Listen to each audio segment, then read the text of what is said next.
right. Hi, Excellent. everybody. This is Oblivion. Welcome to Oblivion Session Zero. You're here for the very first, getting in on the ground floor of Oblivion. Um, like I said in the little video teaser, I decided to suddenly record earlier this week. Uh, this is just sort of like we're not actually really starting the story yet. We're just doing a session zero. So we're talking through how our characters know each other, what's going on at the time that we started the campaign, all that good stuff. So, um, don't expect, we're not going to go off fighting, I don't know, whatever you fight at level 1 in this campaign. Swarms of bugs or goblins or anything tonight, or at least I don't think so. Who knows? I don't know. Who knows what Johnny will do? Maybe something will attack us. um, but yeah, we're just hanging out, talking about character stuff. So, yeah, that's really kind of. Oh, and I forgot to hit record, so that's cool. I'm gonna do that now, I guess. Well, there goes my whole beginning. It was cool. I guess I'll just have to remember to download Take this two. one. Yeah, no, it's fine. I'll fix it. I'll fix it in post. So yeah, we're just hanging out, doing character stuff. If you're with us, glad you're hanging out with us as well. And maybe we'll ask you to give us a name, or I don't know, answer a question or figure something out. Who knows? Who knows what anything could happen. So yeah, here we are, looking at Cloudforth, our home. And I don't know what's going on, but I'm a bard. I know that much. And I'm a half elf, not a kenku.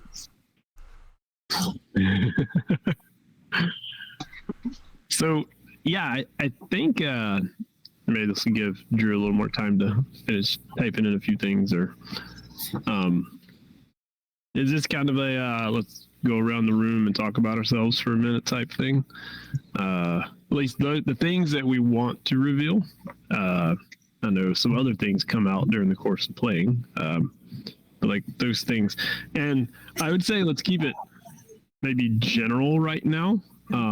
So things that'll be easy to, I guess, identify as soon as we start playing together. So physical description, equipment, maybe what it is that you do,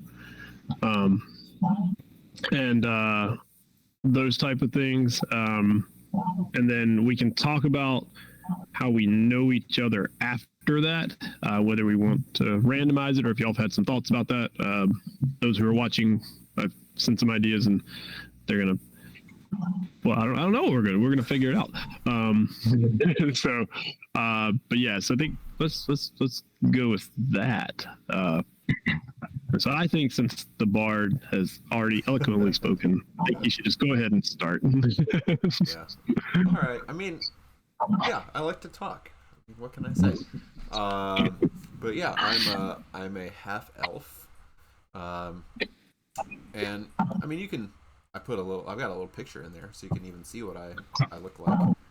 But yeah, blue eyes, kind of, I don't know, sort of just average brown hair. I don't know, middle brown hair, kind of tucked behind his ears, kind of longer hair, but and dressed in some sort of it's not like noble level of nice clothes, but he looks presentable. He looks pretty dapper guy. Usually if he's if he's wearing weapons on his person, he's got a rapier on one hip and a dagger on the other. But they may look like they haven't been drawn too often. And more often you'll find him with a mug of or a glass of wine or a mug of ale in one hand and a pipe in the other. Likes to frequent the taverns and more social places around town and tell stories and chat with people and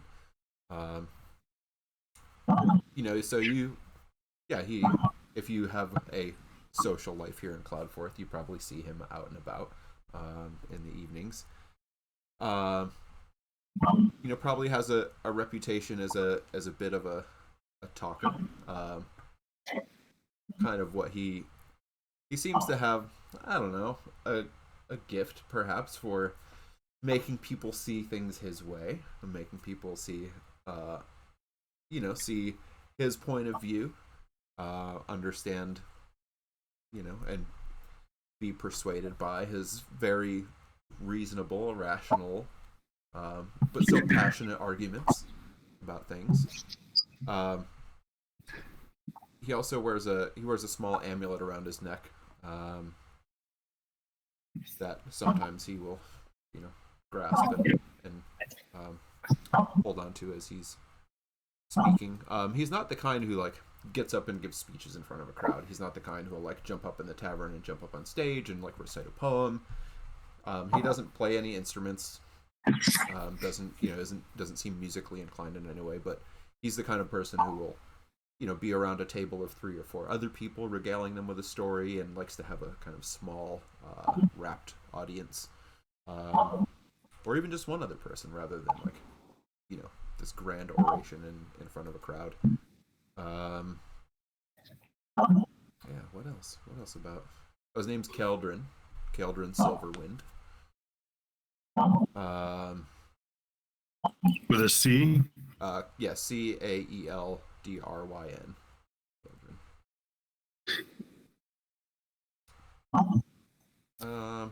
Yeah, I haven't, like I kind of said in my text earlier, I haven't thought too much about other background stuff. My one idea was that, his like family has been in,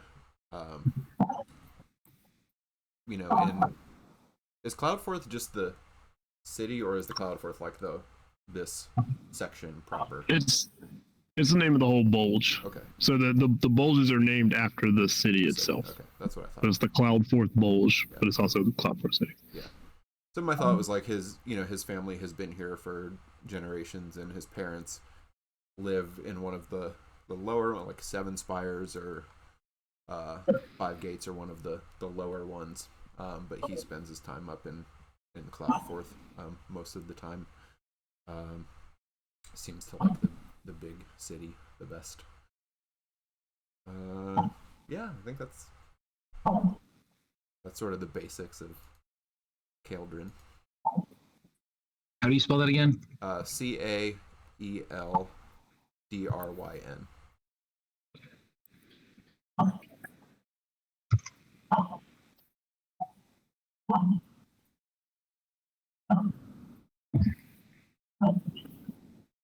Nice.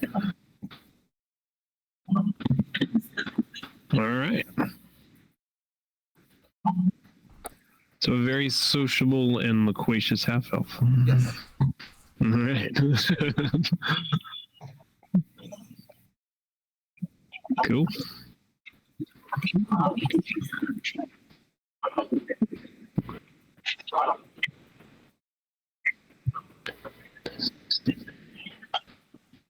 I know that Suf said he has some background noise, so we're gonna wait on him for a bit. All right.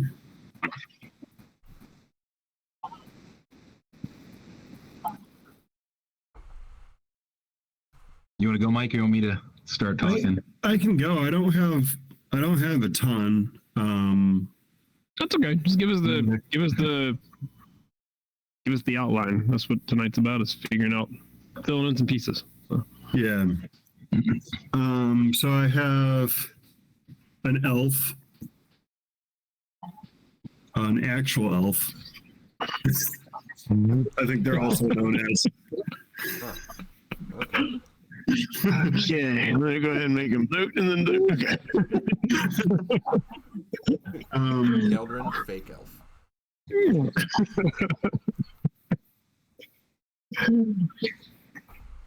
His name is Ollenius Maxwell.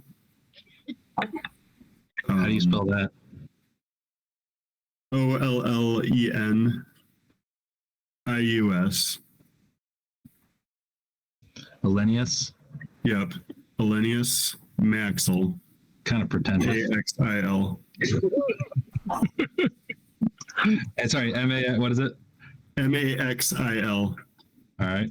Gwen made the name. I'm using it. That's a great name. Good job, Gwen. I was like, what should my character's name be? It should be Elenius Maxwell. It's like, where the hell did that come from? Okay. She rolled the stats for you, right? She did. Good. I don't took want you to scrap the Josh's. stats you rolled if you're going to be healing me. Yeah, I said it as an elf. She's like, so you need an elf name. I was like, well, yeah, you understood the assignment. Yeah. Did she decide that you're a real elf and all other elves are not real elves? She did not. I just She did just understood that half was not as good as whole. So Right. I mean, like, she understands what fractions are. And if you're a fraction of an elf, then Hey, Mike, we're already fleshing your character out. I mean, we know this for a minute. Just a minute. Of a few things, at least. sorry, we're already pigeonholing you. You can define your own character, Mike. I'm not actually going to play a racist elf.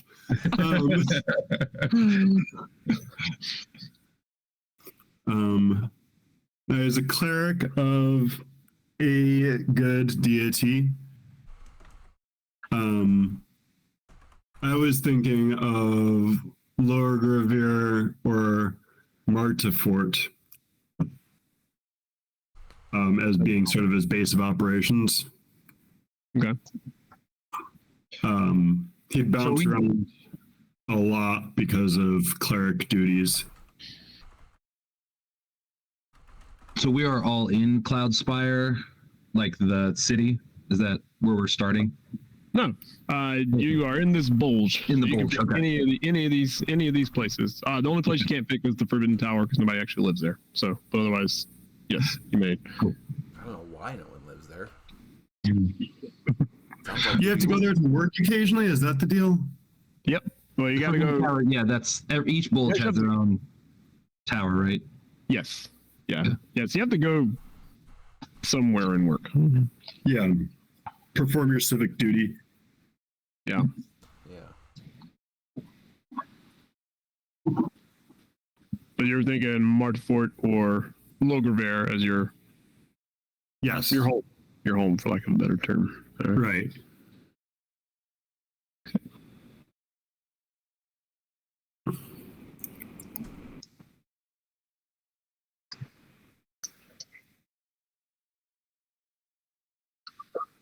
And he is always ready to go. He has on his vestments, but he also has an adventurer's pack on because he travels a lot between the bulges and he needs to be able to camp and do those things if he happens to be outside of a town helping some local farm or something like that.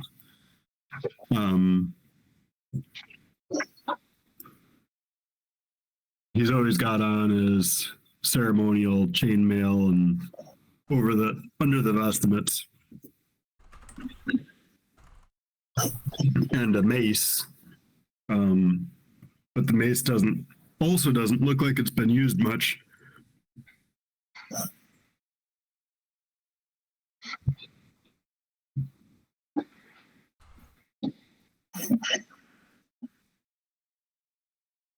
So is he somebody we would like if we, live in Cloudforth? Like we would have seen Elenius around doing his cleric duties all over. Yes. Cloudforth and all. Yeah, he's a busy guy. He works for and has worked for the for his temple for a very long time.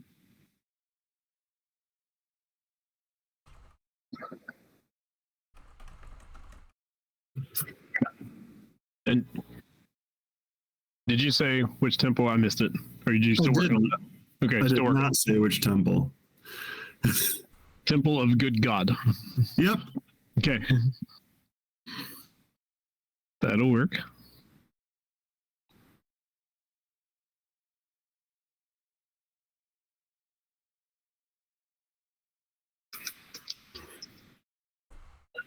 Anything else at this moment?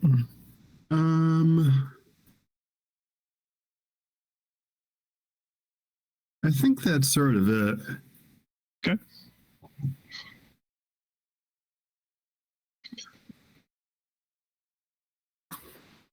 So, I'll go next. Stavid. He is human, kind of like medium-ish size build, dark complexion in the skin, dark hair, and he walks around. So I guess I'm not quite sure. He's the soldiery background, if that is allowed to exist. I know there's limitations on the military. Sure. So what kind of like militaristic organizations exist? I'm guessing there's. I know it can't expand too much, but like I guess I'll say what I had in my mind. Some sort of like a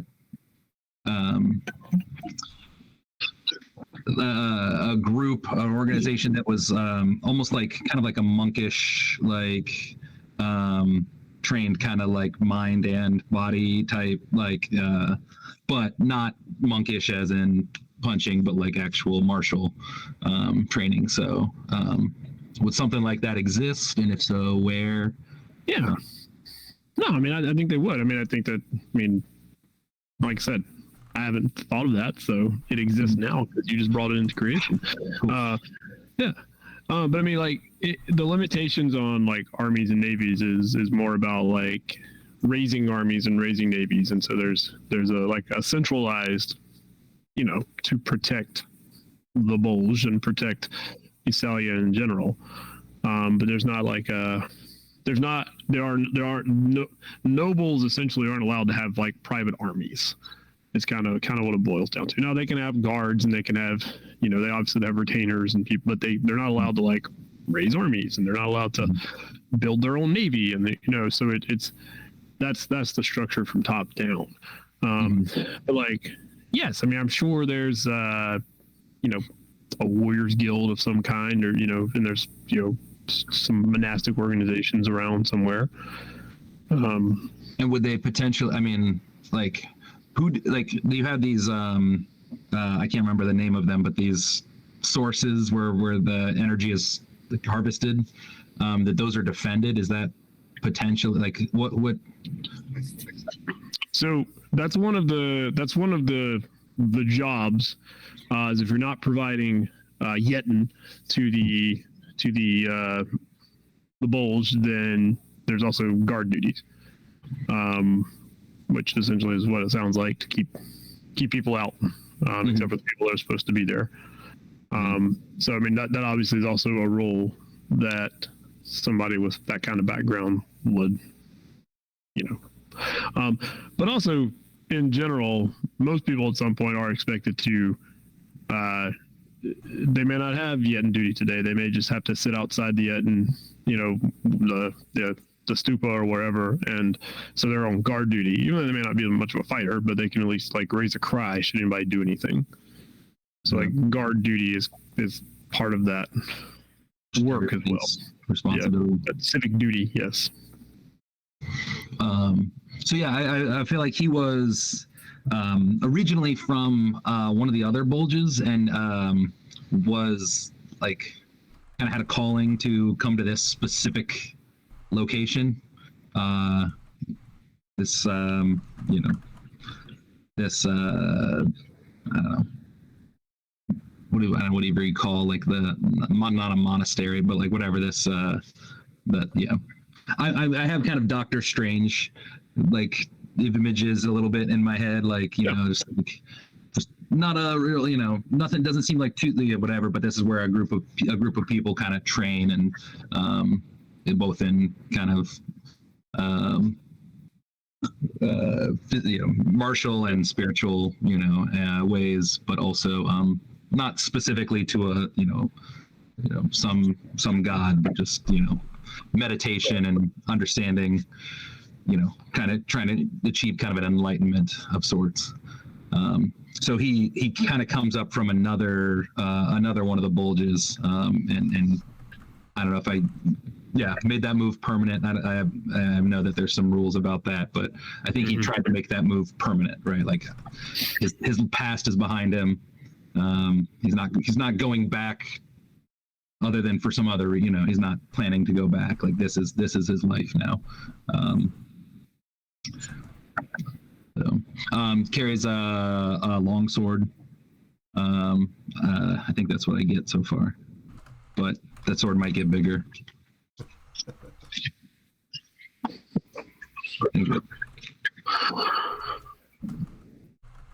But yeah, he looks like he's not real big, but yeah, I mean, he looks like he can swing a sword. What is his name again? What's that? It's Stavid Diem. Diem. Or DM, yeah. DM. That's Carpe DM. Kind of, yeah, sure. Yeah. Yeah, Stavid DM. We're stavening the day here. Yes, we're gonna stop it every day. What race is he? Human. Human? Yeah. Not an elf. Right. Not even a little bit. Not even half of an elf. Right. Not even a fake elf. He's just not even a fraction of an elf. No. Or he's the fake part of a fake elf. Yeah. It's ridiculous. Love it. So would you describe Stavid as is he like a lot of monks? Is he more reserved and like, or is he outgoing? Is he yeah. I would say that, I mean, not quite like, not super reserved, but not like he's no what's his name, life of the party over there. Keldrin Silverwind. I mean, who is? How do you say it? Seldrin? Is that right? Keldrin. Keldrin. All right. Yeah, he's no Keldrin. But not like not a stick in the mud. Not a complete stick in the mud, no.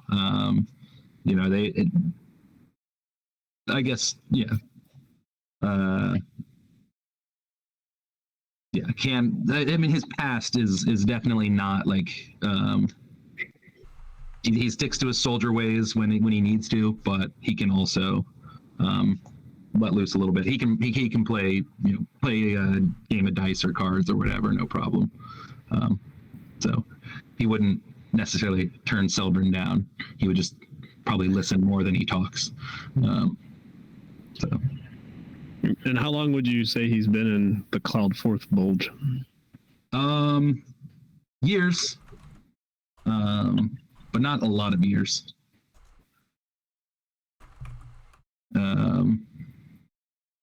4 years, 5 years maybe. So he just got there. I mean, it's like a third of his life. I don't know exactly how old he is. I was gonna wait. I have actually even rolled his sanity or the stats. So I know you said that could influence his age. I want to add sanity. I forgot about that. Oh, yeah. I forgot about sanity. I did too. Can we add that? Was there a way to add that as an ability stat? I don't. Well, actually, I don't know. I've never tried it.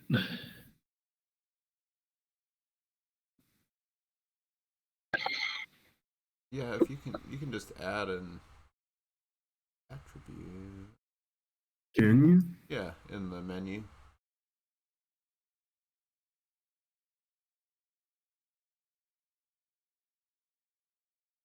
Because it's got, like, if you scroll down that long list of attributes on the left, yeah, you've got like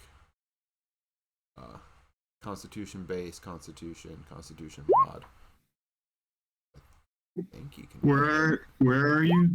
In your character sheet, in the attributes and abilities tab, there's the whole big list of attributes on the side. We go roll 7. Oh, you're doing stats right now? Whoa. Yeah, this is it, man. All right. Oh, That's a not, good one. that's not. All right. 16. I forgot I added all 4. Yeah, you do have to subtract. I do have to subtract. Do we roll 7 and keep the highest 6? Is that what we do? It's fine. Or yeah. That's what I I don't thought. know. That's Okay. what I always do. All right. Cool. That's what I recalled. But cool. And again, I put this out there. I don't mind if you're like, one of my stats should be an 18 because we should all be good at something. So I should take that 8 I rolled and turn that into an 18. Is that how that works? I mean, I don't know if plus 10 is Take the high one to the 18. quite what I was talking about. I was just saying, like maybe the 16 or 17, you can just go ahead and bump it up. Yeah, I didn't want to take a 7, so I definitely wanted to roll a 7th time. Looks like these would be pretty decent stats, though.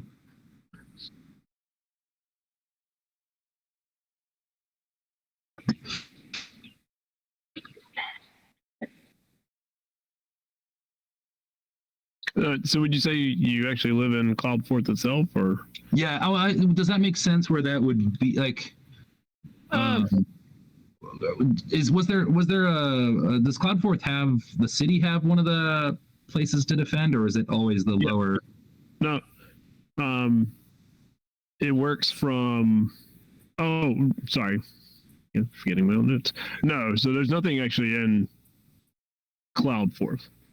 It's the towers, it's the burgs, it's the towns. So because it works up, and that keeps the thing on top afloat. Yeah. So I don't know if it would make sense for that too, if that was, I guess just like the purpose of that order, like what they, if they kind of like, contribute to that defense, then it would probably be there, or if they're like more of a separate entity, Well, so let me talk about one thing I haven't mentioned to y'all yet. So, you being Assalians, and this is something that has been part of you ever since you remember being part of you. You know that. So I mentioned there are essentially teleportation circles that link all of these places. You know that because you've done it before, you can just essentially walk through them, and assuming that you're like, I need to go to Martefort, you go to Martefort. So you don't have to stop and cast. There's no like somebody sends you there. Is that, and you know this because it's part of like that Yetin, and so you do know if there were like outsiders here, that probably would not work the same for them. So a lot of times, if you're assigned somewhere for your duty, it's your turn. You know, you may not actually get assigned like in Logravere. They may say, we need you to go over to 5 gates today, or go down to 5 gates today. And so then you would just go through and you'd be in 5 gates. And the teleportation circles are generally pretty close to the source. So it's not very far. I mean, it's not in the same place generally, but it's close enough where you arrive there and you walk 2 blocks over or whatever, and you're there. So while if you're thinking like we need to be in the place, yes, you can certainly do that, and you'd be somewhere not in Cloudforth, but you could also be in Cloudforth, and it's just like, you know, I've been assigned this week to go to 7 Spires on Monday and Logravere on Wednesday and 5 gates on Friday, and you just go. So I'll let you decide there. I guess it'll be in Cloudforth, not in like like the super central part of town, but in like a little bit of a smaller corner of town, of the city.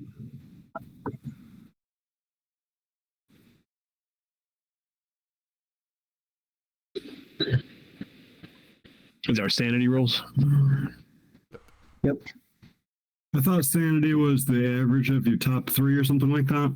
Yeah, so you can decide how you want it to be. I'll roll and see what's better because that's what you said to do. That is what I said to do. Okay, take a look. Mike went back and read my email. I forgot about that part. Like I said, you're all of sound mind, at least right now. For now. I will roll it as well here. Okay, well that average is way better. So I guess Oh I'll go my with that God. one. I'm gonna go with the average. I'm very sane.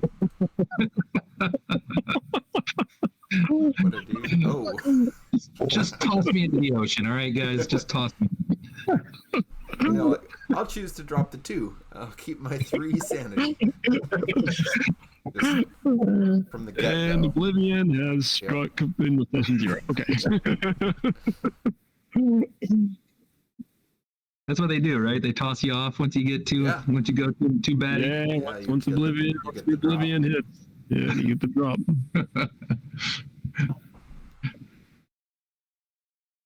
Need a spot to put my sanity. Yeah, I couldn't get it to actually show up on the thing, so I just stuck it in my Notes or something. Bio. additional features and traits.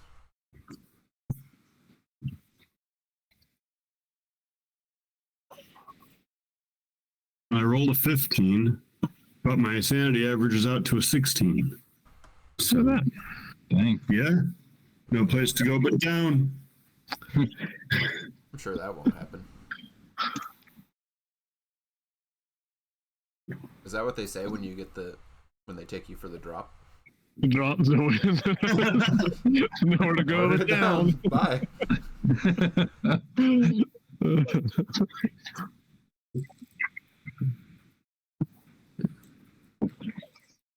Yeah, the drop is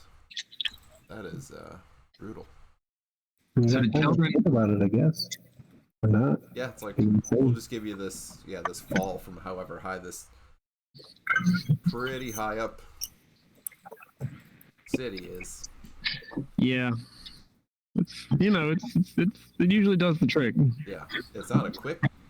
I mean, they could just like, but nope. I think there's one to No, clean up. That's inhumane. Right. Let the Anya take care of it. Right. Let the waters take you back. Right. So Keldrin, you said, was in Cloudforth and kind of fairly known on this, like the social scene or the. Yeah, I think. Yeah, Keldrin, I think would have a reputation as somebody who is like out being social, out in the inns and taverns and things, and also maybe as, I don't know, depending on who you talk to, may have a reputation as somebody who, I don't know, maybe gets themselves in a little bit of a sticky situation sometimes, but always seems to sort of like weasel out of it. Somebody who maybe not everybody, I don't know, completely trusts 100%, but there's just something about him. Yeah, he does his civic duty. I mean, as far as anyone knows. Alrighty. I mean, he hasn't gotten in trouble for that, or at least he hasn't gotten in serious trouble for that yet. That's good. But yeah, I think if you talk to, I don't think there's necessarily a tiny number of people who would be like, yeah, he's always getting himself into something, but seems to always just skate away without too much consequence somehow. I don't know how he does it. He's just so persuasive. Yep. It's really, really, people seem to just sort of like agree with him. I don't know.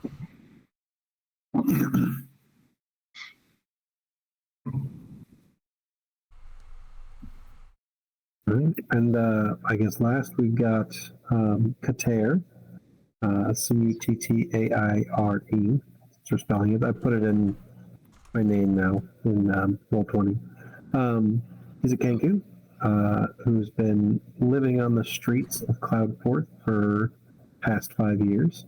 But he's not the roguish type. He does honest work, whether that is being a bouncer at an inn or a tavern, which seems unlikely, but then you look at him and you go, yeah, you haven't seen a lot of Kenku, but you don't think of birds as strong, but looks like a strong Kenku, whatever that might be. You don't know what a regular Kenku looks like, but he definitely looks like he could take care of himself.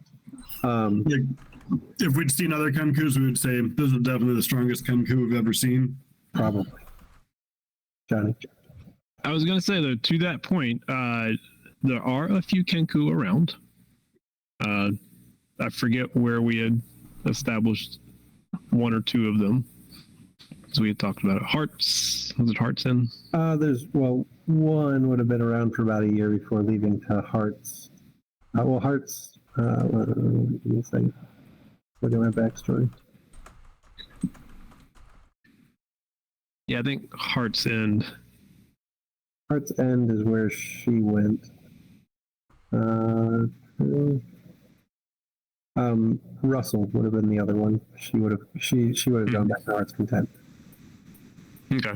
So, I mean, not to interrupt, Sue. I mean, there's not many Kenku around, but, you know, it's very conceivable, especially if you've been in the Cloudforth Bulge all your life, that you've seen 2, 3, 4, 5 of them.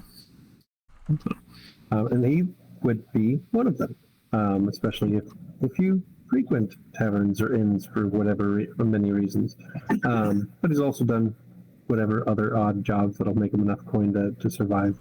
Whether or not there's caravan guards, I don't know if that's a thing in not too much. Maybe maybe like an escort across the city. You know, so definitely being Cloudforth. But yeah, there's not necessarily so much because I mean there's no roads, so it's not like I need to go from one town to the other via road. Yeah. So, yeah. Yeah, and so then you would have potentially seen him escorting whomever, whatever, across Cloudforth.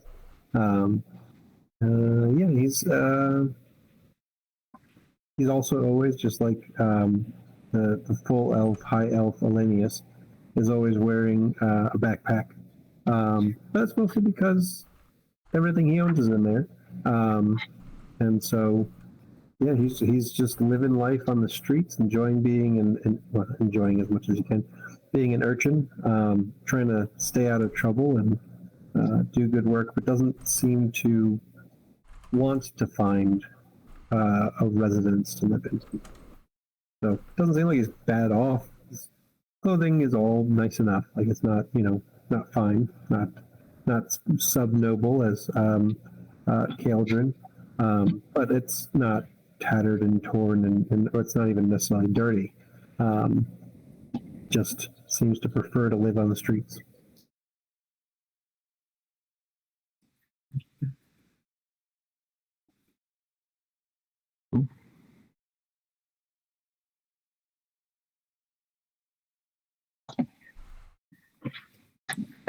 All right.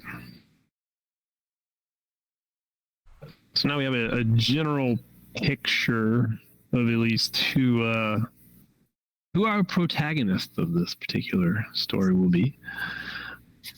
At least the hope protagonist. Yeah. Maybe antagonist. I don't know. Antagonist. So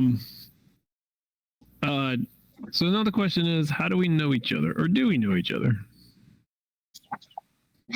We've all been talking about who we are and where we're from, and it doesn't have any bearing on anything that's going to happen after. It's just a matter of like making the connections for us to start with, and whether you have a feeling for it. As I said, if you don't really know or haven't been able to figure it out, if you want to have a little randomized chart here that we can roll on, just a simple 1 through 8. But if you'd rather, if what everybody's been saying, you see a connection. What's our feeling towards each other?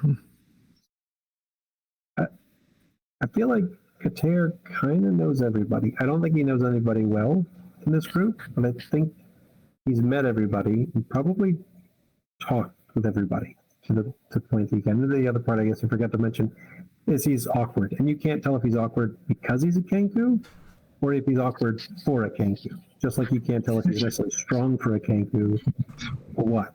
Or Kenku are just strong. Or maybe Kenku are just strong, but you wouldn't think it.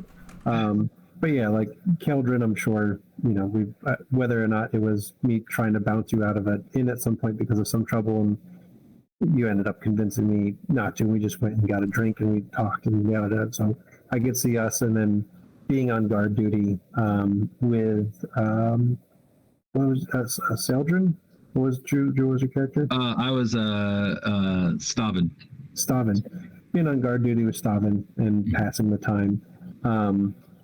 And then Elenius, you know, in your work and trying to help people, you probably would have gone to the same place at some point to help people. You know, have found him there in a place where wouldn't otherwise naturally see him. A lot of people don't necessarily see him going out of his way to help people, but he ends up doing that, and so he might have been at cross paths to help, whether it's the similar group or what have you. I think he's probably met everybody and probably chatted with everybody, talked with to some degree.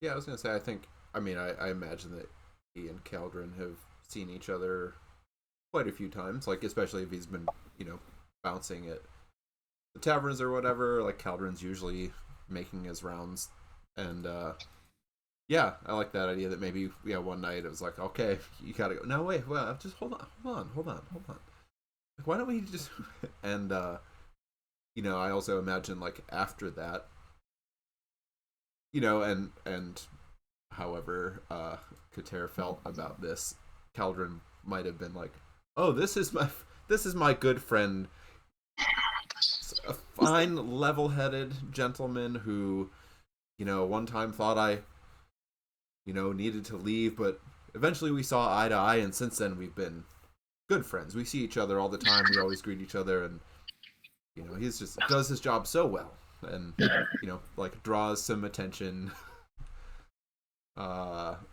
You know, has other people going like, oh yeah, he must be like, you know, complimenting and kind of going along with whatever hyperbole Keldrin is making up about. And he would, and he'd like mimic from their first meeting, like, come on, why don't we just go get a drink in Keldrin's voice? Yeah, yeah, we should go get a drink. Let's get a drink and continue on from there, carry on. Eventually wanders off and talks to some other people. But yeah, I can imagine that's happened maybe a handful of times since then. An acquaintance. Yeah. Who's my favorite Kenku?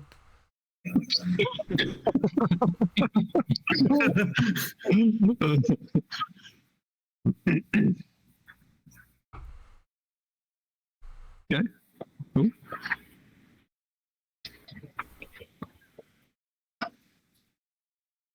What about Stavid and Olinius? I mean, I don't want you to waste your table, so let's. Oh, well, it's not much of a table. I just went like a one. I just went like a 1 through 8. All right, here we go. Like a 1, don't know them at all, to an 8, or like best friends. You know, all right, like that kind of thing. This is for Keldrin. You got like a 7. Yeah. Okay. All right. So, I mean, what I wrote was a lifelong friend or family member that shares a bond. Now, clearly, that's not it. But, like, maybe since you've been here in this bulge, like you came across Keldrin soon thereafter, Keldrin being a man about town, and maybe he showed you the ropes one day, and however Keldrin can do, or showed you around, and, you know, I don't know. That's what that 7 meant on mine. But okay. You can take that and roll. You can take that and roll with that however you want to. Yeah. And also, the other thing about this too is that it doesn't have to go. You could feel like you're a 7 towards Keldrin, and Keldrin could feel like he's like a 3 towards you. So That's funny. Yeah, it doesn't always have to be like the same number. I mean, it could be like, you could feel an affinity for him, and maybe it doesn't have quite the same back. So, That's for you to answer or figure out. Yeah, I mean, I could see definitely like, oh, hey, you're, like seeing this sort of like wide-eyed, new person in town, like, oh, hey, well, let me, maybe, I don't know if Stavin was out at one of the taverns or something, just sort of like, sitting at a table having a, drink, just sort of like looking around, and oh, what, this person just by themselves? Well, Caldron will come over and just sit right down. Welcome, I haven't seen you around here before, and just strike up a conversation, and maybe you're the very first person I ever like had a significant conversation with since coming to Cloudforth. So of course I'm going to remember that every time I see you, whatever. We had a nice long evening, and I always make a point to say hello. I enjoyed your company and always do, even though I do know you pull some BS sometimes. I've gotten to know you in that way too, and perhaps that reminds me a little bit of my past. Some of the trouble I got into as a youth. Yeah.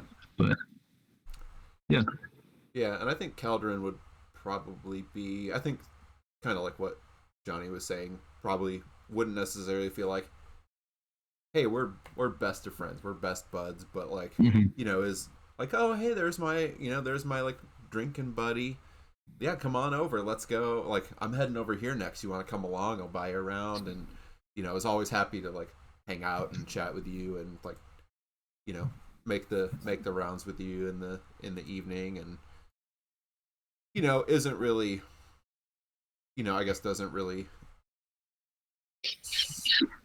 I say Caldron doesn't have like disdain or anything for people who are soldiers, guards, things like that, but he also like, well, they're the ones who kind of come try to take me in sometimes, so I gotta tread lightly around.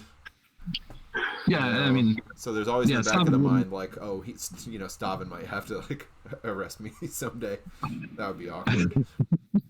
I mean, Stavin wouldn't be out as late as I'm sure as you are, or like he, he's got to. You probably have to get up and like go on duty or whatever. He's got a bedtime. I don't have to do that. He's there for the first few, and then he'll stick with you for a little bit. I could even see Stavin being there when Kater had to handle you.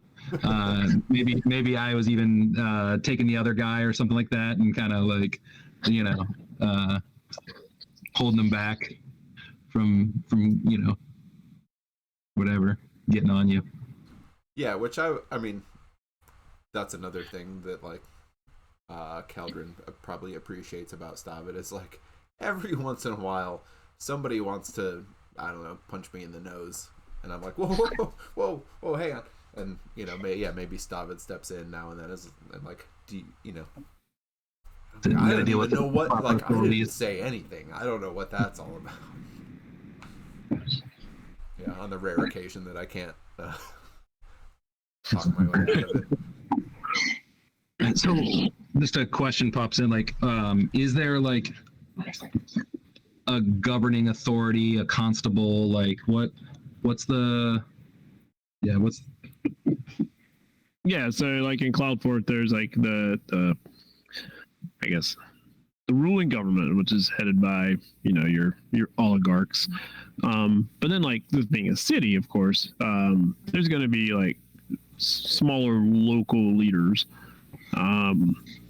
Then I hadn't really got further than that. So again, if they're sheriffs, if they're constables, if they're wardens, if they're whatever they are, neighborhood watch, whatever it is, it's there's so I mean again, it kind of helps kind of keep that power structure in place. Which again, ultimately, the stated purpose, of course, is to make sure everyone does their civic duty in keeping this lush and beautiful and wondrous continent afloat.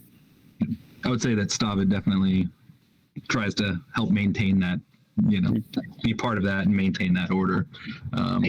So he might defend Keldrin, but point out that, hey, this is not the proper way to deal with this disagreement. There's this needs to go to the courts, and it's not going to happen in a bar, in a whatever barroom brawl.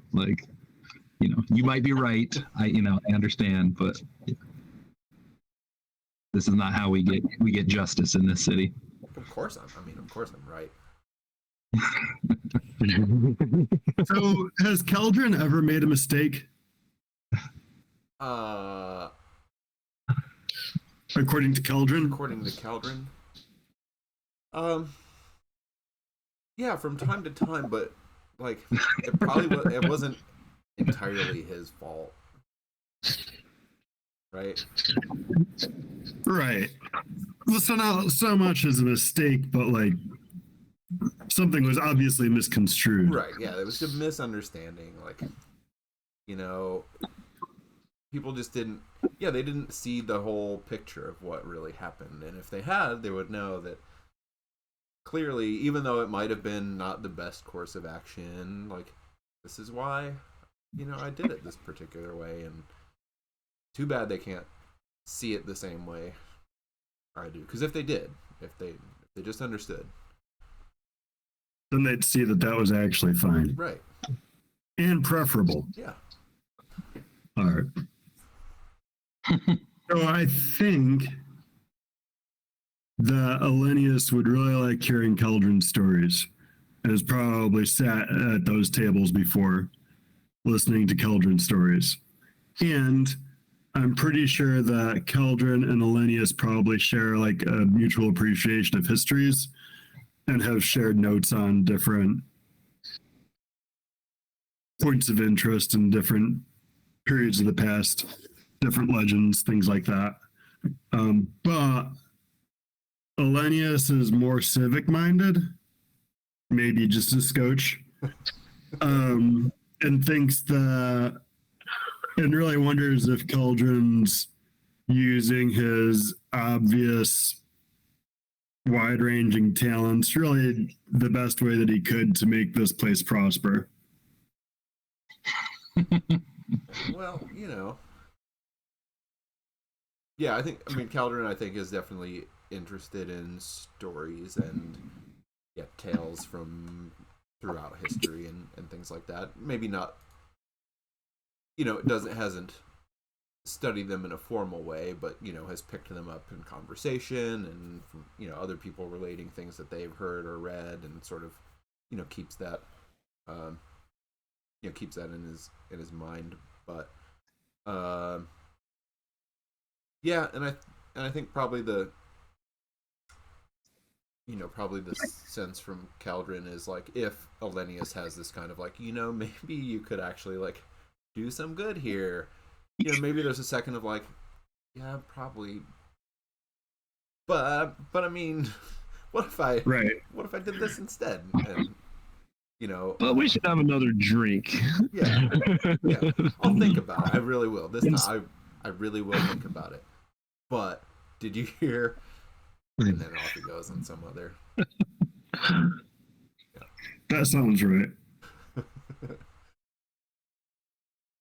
Yeah, I'm getting a picture of the lawful people in the party and the maybe not lawful people in the party.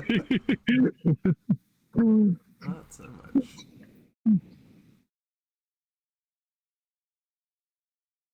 Okay. What about other connections? Going with what Suf had said for how Elenius and Katari would have interacted. Elenius probably initially thought that he needed to help Katari because he looked like a homeless person, until he realized that that's a decision.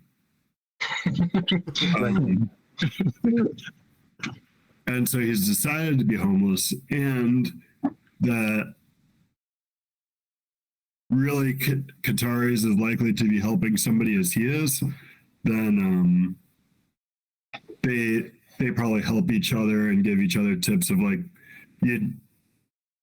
your skills would be really well used here, or your skills would be really well used over here. Yeah, and it might be with Kater's knowledge and understanding of the streets that he actually helps point out things for Elenius, like, hey, these people actually really need help and aren't being addressed. Right. That nobody else really knows about, but I know about because I hang out with them. I know them, or I pass by them, or blah blah blah. And so yeah, it might be he helps also just point out some less obvious needs around the city. So yeah, I think that makes sense. See how he does his civic duty, and he's really like looking to fill gaps. Yeah. That was for Elenius. What does it to give me? I wrote down, you know his face, you've seen him around, but that's it. Sure. Yeah, I've seen that guy. Are you okay with that, Mike? I'm fine with that. Yeah, your nights just never overlapped with Keldrin. Yeah, you probably actually saw him in there, and you saw like this priestly guy in there, like, you know, talking to the Keldrin, and then went over to the bar instead. And then Keldrin said, "But how about this and another drink?" Then you're like, "Keldrin!" And then yeah, so yeah, you see Lydia somewhere, but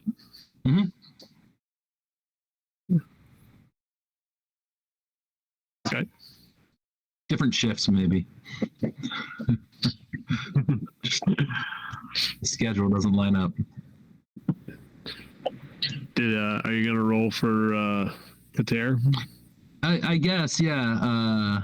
Yeah, we said maybe we at least had one encounter.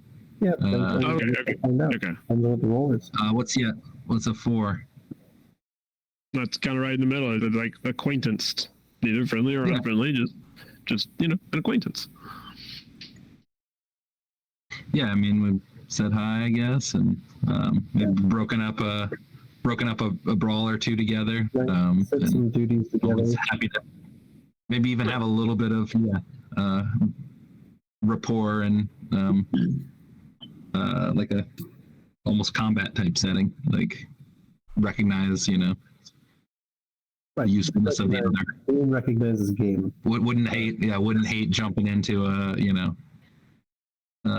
fight on each other's side. Yeah. Yeah, It's a professional. Like he appreciates your martial prowess and like he likes Elenius just fine. He seems great and he likes Keldrin just fine. But like it's nice to meet somebody else who can actually handle himself. So, yeah, kind of martial respect. Yeah. Which could turn out well since we might be doing that together. Yeah, I'm sure. What, in Johnny's game? No. Fighting? We're gonna get like one combat in the news and that's it. Yeah, it's gonna be like Wild Gun Witchlight. Yeah, this is where I tell everybody you can do this entire campaign without fighting a single thing. And then we all laugh. I'm gonna try.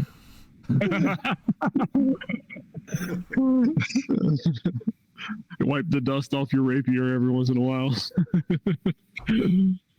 Clean it.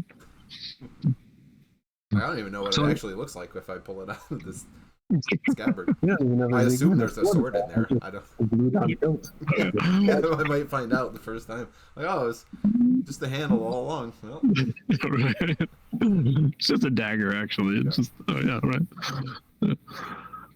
So anyways, yeah, I actually do have the great sword already. So I didn't forgot you get that. So yeah, you That's get a good step one. a big two-handed great sword. Step one like that, you don't need a step 2. Except to set the whole thing on fire.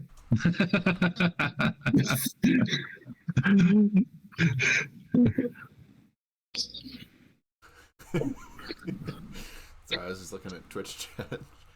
It's actually a baguette in my scabbard. That's where I put that. I've been looking for that. I bought that one. I was gonna eat it. Where did you leave your sword? I don't know, really. At the bakery. Yeah. Some little kids running around with a.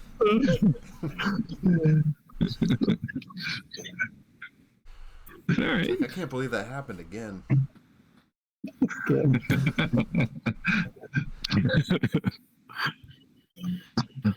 So, all right. So, is there like any other like background character connection,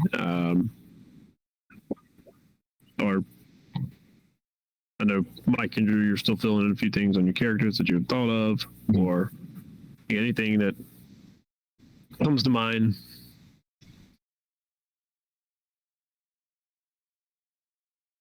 How, have you guys all been here for a long time? 5 years for Kater. Okay. And do we know where you came from before? No, if any of you tried to get a better sense of his past, he doesn't really share much about it. And what he does share doesn't make sense. Okay. And again, is that just a Kenku thing? I don't know. But yeah, the past can be a little bit difficult for him to talk about, just because it seems like he doesn't have the words for it. Of course, you know enough about Kenkus, or you learn from him enough about Kenkus to know, like, he can only use the words he's heard. Right? He can't tell you his story unless his story's been told. And so, yeah, understanding his past is a challenge. You also recognize that he's only 12 years old. But in Kenku terms, that means he's mature, like that he has reached, like, just barely reached adulthood. So he's young for a Kenku, but he's been here for almost half his life. So he's been around for a very long time. He's a young adult. He's a young adult. What are the ages of the elves, if we can tell or have asked? Oh, I don't know if I actually put a real number on this. Oh, what's half elf? What are half elf lifespans? I don't even remember. Half of elf lifespans, I think. Let's see.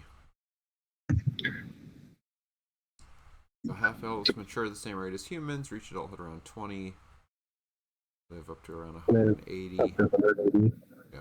Often exceeding 180, yeah. Yeah. So Caldron. Yeah, Caldron is probably like. I guess I need to figure out a number.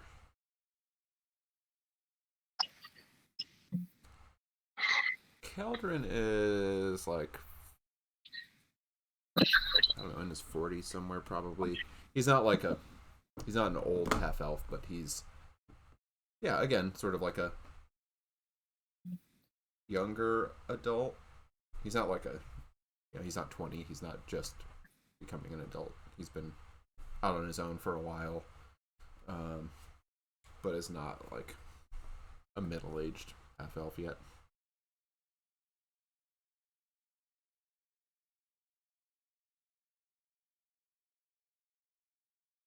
Zelenius, just like a spry 101. He just gotten his adult name, according to Player's Handbook.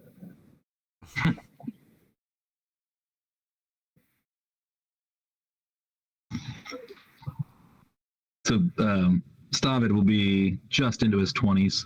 When he first arrived, he was, late teens, just kind of coming into, I guess, adulthood, human adulthood.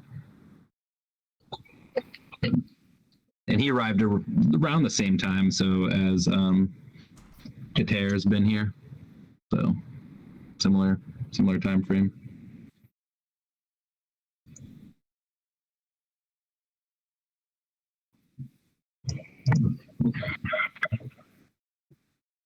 So how do Kenku, they can, just mechanics wise, they can say the words they've heard? No, they can mimic the words they've heard. So like, Right. Right. But yeah, exactly. So like he can't create his own sentences. Mhm. Right? He can only mimic exactly what he's heard. Depending on how well any of you particularly know Kater, so it might be like possibly Elenius and possibly Keldrin. His name, the way he understands it, is actually metal cutting the air. But other people shorten that to Kater. And so that kind of becomes the simple, easy name to say. Sorry, what did you say the full name was? Metal cutting the air. And if you've ever seen him throw knives, it's the exact same sound that comes out of, like, he makes that same exact sound, and that's how he identifies himself as. When he throws a knife and you hear that metal cutting the air, that's him. So his name is Kater for everybody, but to him it's something different. And so yeah, like that, his name is not actually Kater. Like if he introduces himself, it's or whatever, the sound of metal cutting through the air. That's how he introduces himself. And then ideally somebody is around to be like, oh yeah, his name's Kater. It's crazy.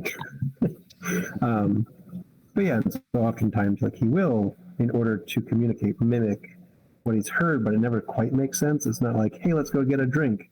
It'll be like, drinks. Oh God, I could use a drink. I mean, it's or there's danger. He might just make the warning sound of a bird, right? And so it's never straightforward, understandable thing. It's usually comprehensible, but it might take a moment to process. Like, oh, okay, I guess that's what he means. Cool. Yeah. Stavid probably finds that a little bit challenging to figure out. more than some. So maybe that's part of why they have that martial respect, but not a lot of social. The less they say, the better. Yeah.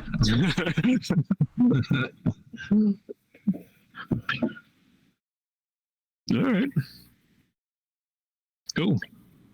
So one of the things I had was curious about with your characters, and I sort of feel like from everything you've said, I might have an idea, but this might change a little bit too. So let's ask ship experience. So there are ships. They do sail. They don't generally sail very far anymore. But there is some trading, especially south. And there is obviously like a navy as part of the oligarchy that's, again, defending the realm. But again, there are restrictions and to how much. And and then of course, occasionally there's, just sailing ships, sailing merchants, whether from surrounding islands or, smaller communities or from wherever they're from. So what would you say is your ship level experience, if any? And again, I did like a 1-to-8 chart with number 1 being what's a ship, and then like number 8 being like I would spend most of my life at sea. Like it's it's what I long for. Anywhere in between. So is that like a thing that's part of your character at all? Has he seen the waters surrounding or within Asalia at all? Or is it like when you get down to the the Forbidden Tower and you see a ship or two, it's like, hey, there's a ship over there. Why would anybody want to do that? What's your thoughts on that? I think Elenius has been on ships, but not frequently. Mm-hmm. So like on the low end of average for sure. Okay.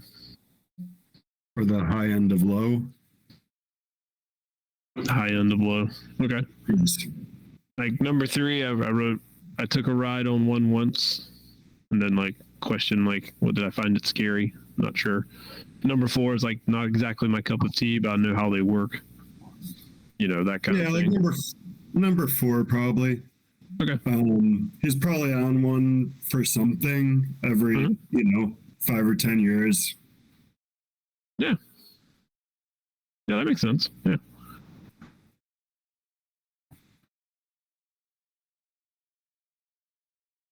So I could see Stavid potentially have put in some time on a ship. Like the soldier background has proficiency in land vehicles. I don't know if ship would be like bigger in this setting. Transfer the proficiency to ships instead. Yeah, if that makes sense, if land makes sense, I can stick with that. But at least he's. I think the ships would probably make more sense here. I don't know. I mean, there are land. I guess like chariots and. Well, I don't think he's like an 8. He's not like a like a pirate wants to live at the sea. So whatever is like, I've been formally trained in, being part of a crew that manages a large vessel. And I'm perfectly comfortable doing it. Okay. Like somewhere between probably a 5 and a 6, I guess. Like ships are cool. I like a little more experience to truly understand them as a 5. This is what I wrote. And a 6 is like a few times a week I'm involved with ships. I know how they work. It didn't sound like you were like that often. No, it's part of, we need to be prepared, right? Ships are, sometimes we need to get places. Sometimes we need to even be prepared to, for combat, naval combat or something like that. But I certainly don't run the show. I've just gone through, some basic training at least. Okay. So maybe in the 5.5 range. 5 plus category. Yeah. 5 and not quite a 6. Okay. I think Kater's probably familiar because there's work on ships, and he likes to work, or at least make enough money to get by. So I think he's probably spent some time on ships working, just as crew, and he'll probably often do it sporadically. It'll be all of a sudden he drops everything to just go out to sea and just get a complete change of routine and life and habit in order to be doing something different. So he'll find, okay, sorry, I can't watch this and be a bouncer for however long. I got to go do this ship thing. So just finding reasons to get out of the city and go be somewhere else unpredictable. Okay. So that may sound like a little more than what Stavid was saying. Possibly, yeah. I don't know if it's like a couple times a week. It's just yeah. Again, that was an example. That was an example. So that could always be altered to occasionally. And then yeah, occasionally, right. So and then to the point where he can go get himself hired on a ship because he has enough experience. Gotcha. Okay. And then what about Keldrin? Eldrin, like -1. Nope. Not going on a boat. There's no bars on a boat. You're with the same people all the time. There's nowhere to go. You can't get away from anybody. You can't meet anybody new. Why would I want to get on a boat? Everything I want is right here in Cloudforth. I have no reason to go get on a boat. Oh, I cannot wait for the boat part of this campaign.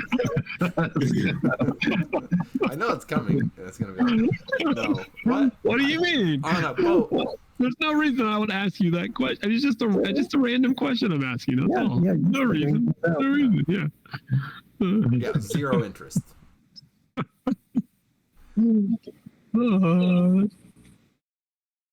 Okay.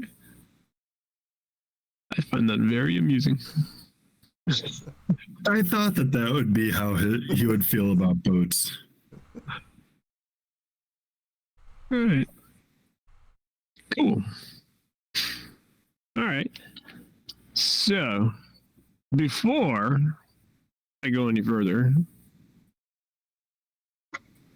anything else anybody has to add about either their characters or Cloudforth or setting or people or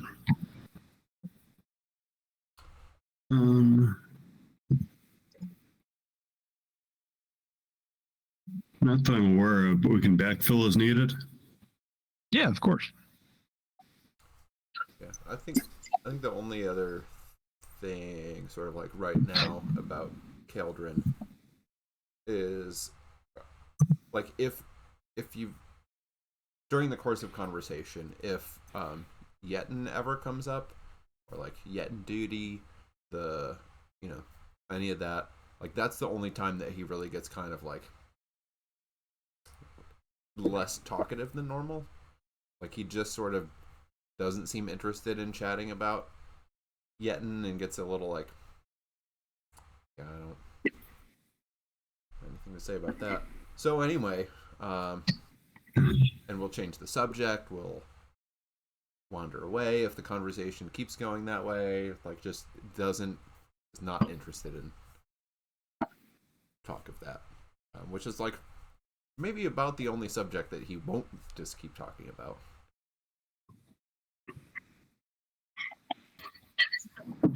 And Elenius Maxwell is a Oblivion enthusiast. What do you mean an enthusiast? I mean, he is fascinated by the history of the Oblivion. He has a personal stake in the Oblivion. Because of elves in the Oblivion, like, that's not great if you're a long-lived race. But short-lived races can just discard and it's okay. Well, if your life expectancy is 70 and you die when you're 60, then that's awful. But if your life expectancy is 700 and you die when you're 200, that's awfuler. Yes. I see. You just can't help be racist when you're an elf. It's just one of those things. It does seem like it's impossible to not be a little bit racist when you're an elf.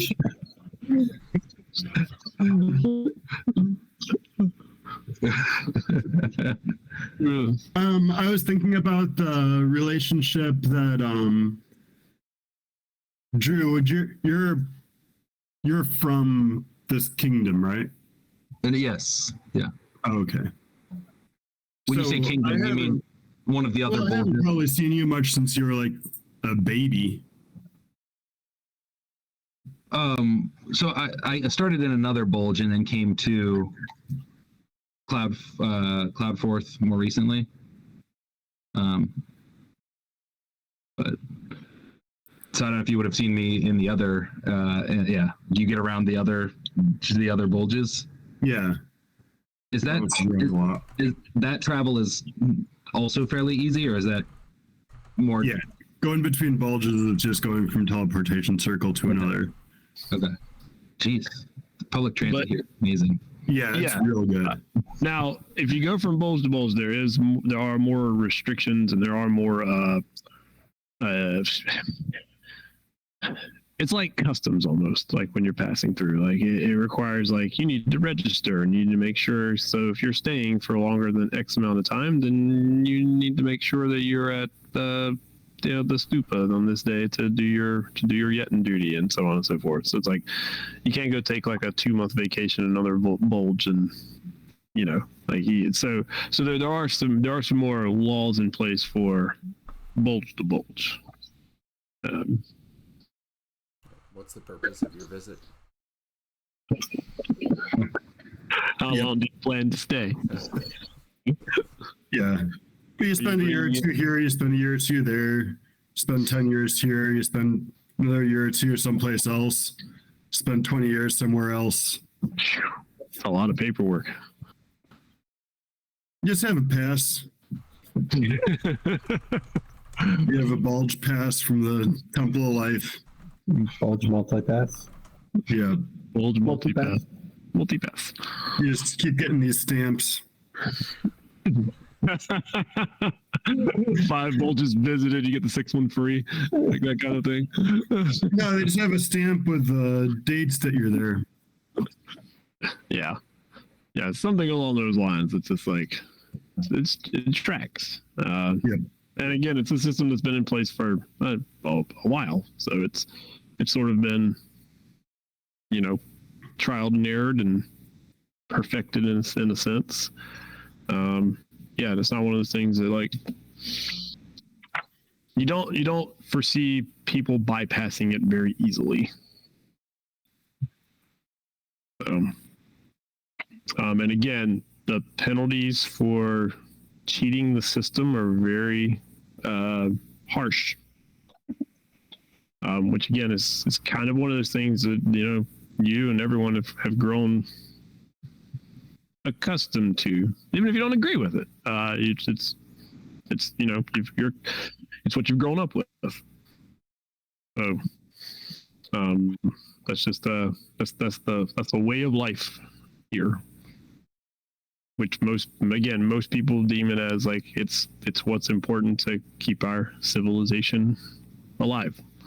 Absolutely. Yeah. So yeah. So yeah. Okay. So good. So like, anything else you want to add?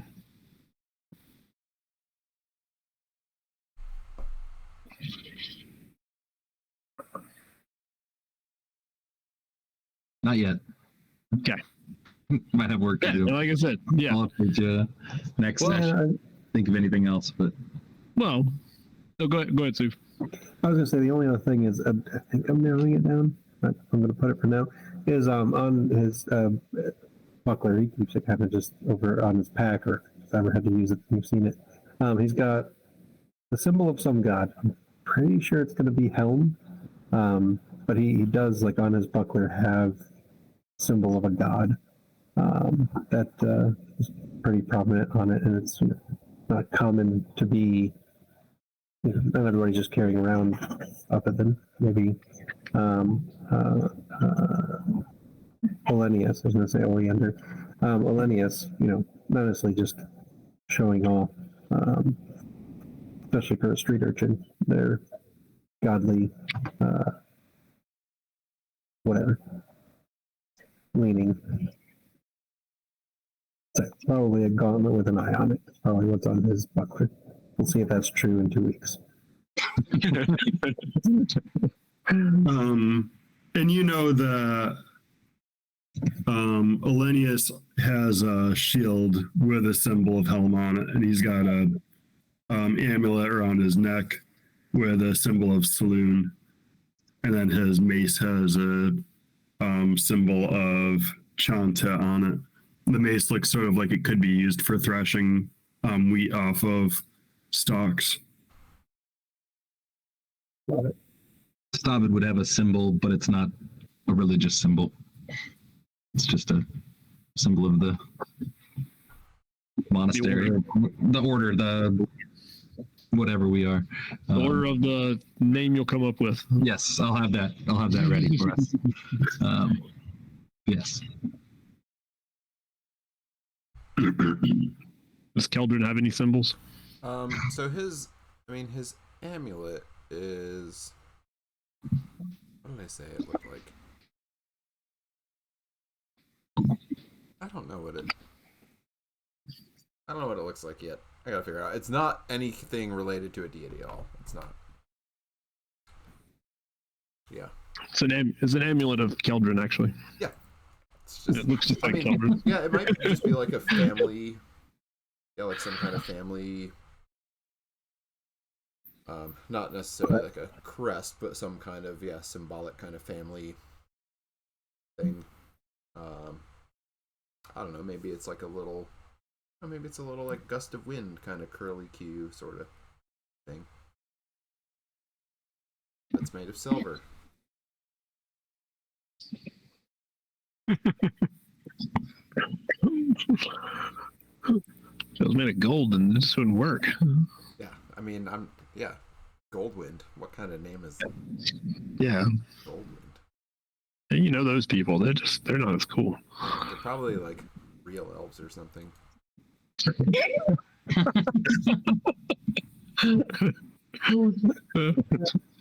they look down on Silverwind because inferior metal.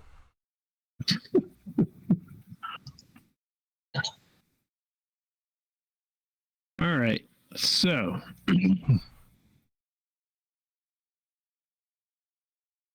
now that we've established who we are for the most part, you know, we have a good at least silhouette of who we are. For the last month or so, you four have been On a boat. Step one. No, you.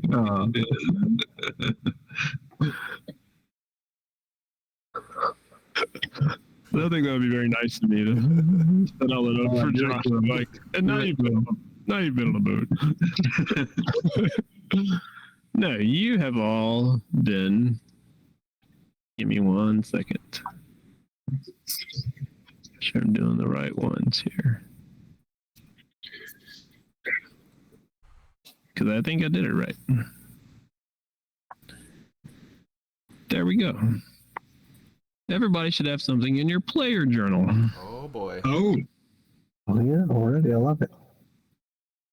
And I will allow you to peruse that for the moment. no, I'm gonna need to reset my router. Just a minute. Where'd it go? By the way, yeah, there's like extra features there in it here is. too. Yeah. Is that just Johnny's DMing? Is that why we have like DM? You have fifth edition D&D in there? Like, No, that's a pretty new thing actually. Okay. Yeah, they added some stuff. Yeah. I don't remember seeing that, so that's cool. Yeah, on the screen. That's good. All right, so we're reading our dream. Yeah, you had a dream. Yeah, It's a weird dream. zoom on. There we go. All right. Everybody's gonna get to read my dream.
Your dream.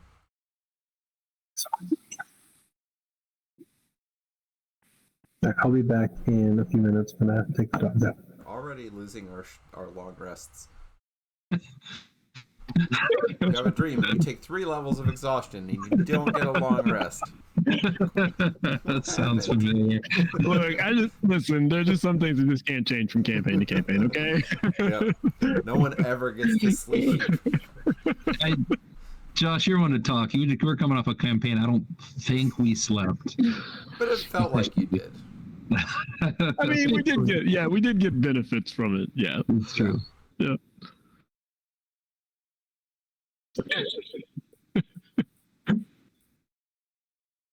I mean, you just had a dream. Yeah, that's all. Don't worry about it. Sure, you won't have any more weird dreams. No.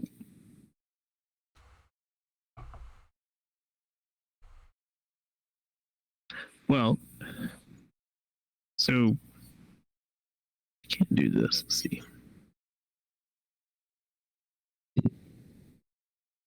So I'm a slow reader. No, you're good. Them are a little longer. So,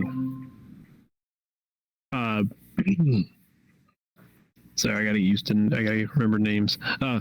Keldrin, you've had that exact same dream 3 times in the last month. Oh, and it's identical, like exactly the same. Identical. Weird. Like the second and third time, even if you like try to change your actions, that nothing changes. It is the exact same thing. Weird. And Stavid, you've had the same dream 5 times over the last month. So a little more than once a week.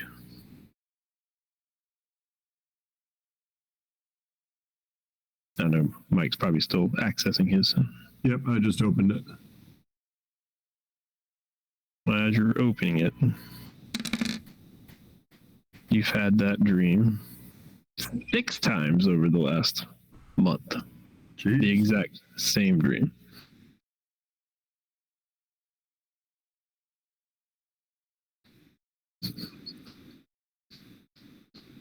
I'll roll for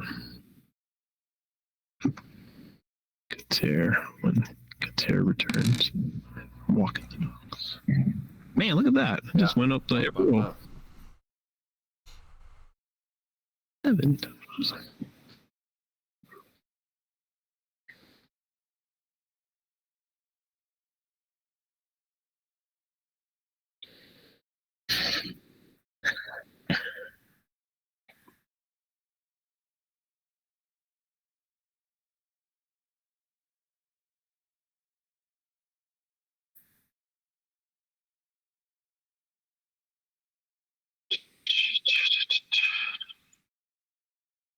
So, Mike's still reading. I'll let him, yeah. So it's one of those things that obviously the first time you had the stream, it was probably a little startling, especially in how clear it was. But also, I don't know. You live in a world of Yetin and magic and everything else, and maybe it was just a really specific and clear dream. But then when you have it again the second time, then it's like, oh, wait a minute. Like, I had the exact same dream twice. And then the third time. And so, obviously, you feel like something is up. So, I'll pause there while Mike finishes. Until Sue gets back.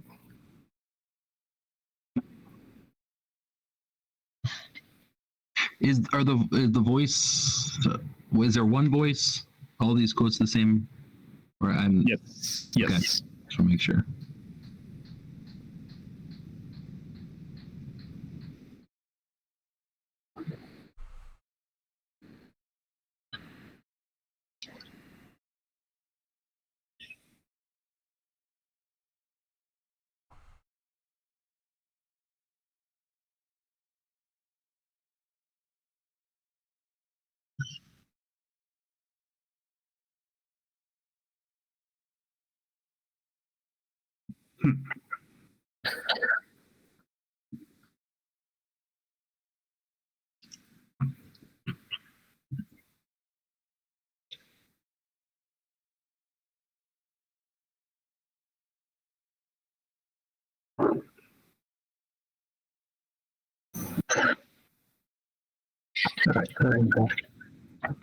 No, you're good.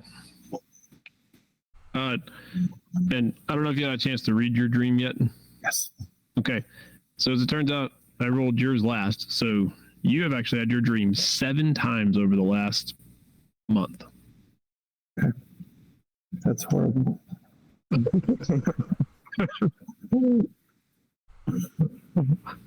it's a great dream. Other than It's not great. Yeah, that's true. right.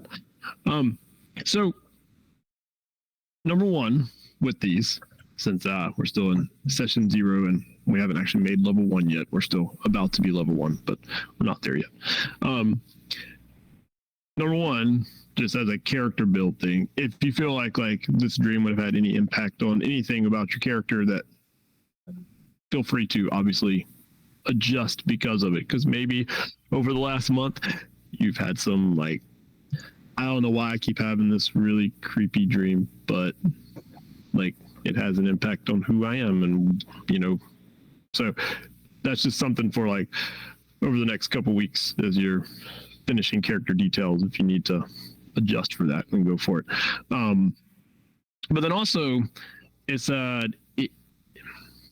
what you have found is that if and this is an if you've decided that you were going to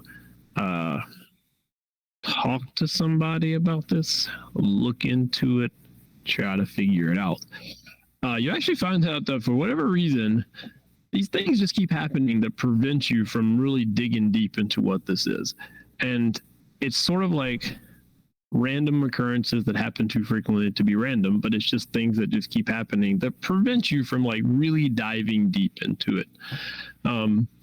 And at various points, sometimes you get to the point where okay, I haven't had a dream in a few days. Maybe I'm done with it. Maybe I just drank something bad last night. Maybe maybe Keldrin was just, I don't know. Maybe he just, and then of course you go to sleep that night and you have the same dream again, and you wake up, and so it's just one of those things. And then you're next day determined, I'm going to go figure out why am I being haunted by this dream? And then it's oh, I got to go to Yetin duty. Oh, I got to go fill this. Oh, I got called to work. Oh, they need me down on a ship.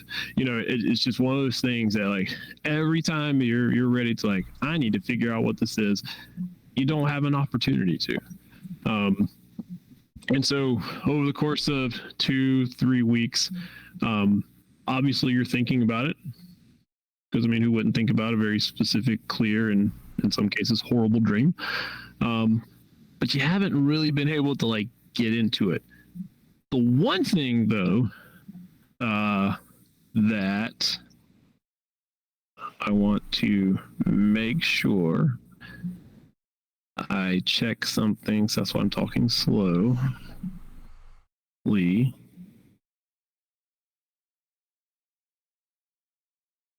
Yeah. So again, you haven't had an opportunity to investigate it or research it or really talk to anybody about it.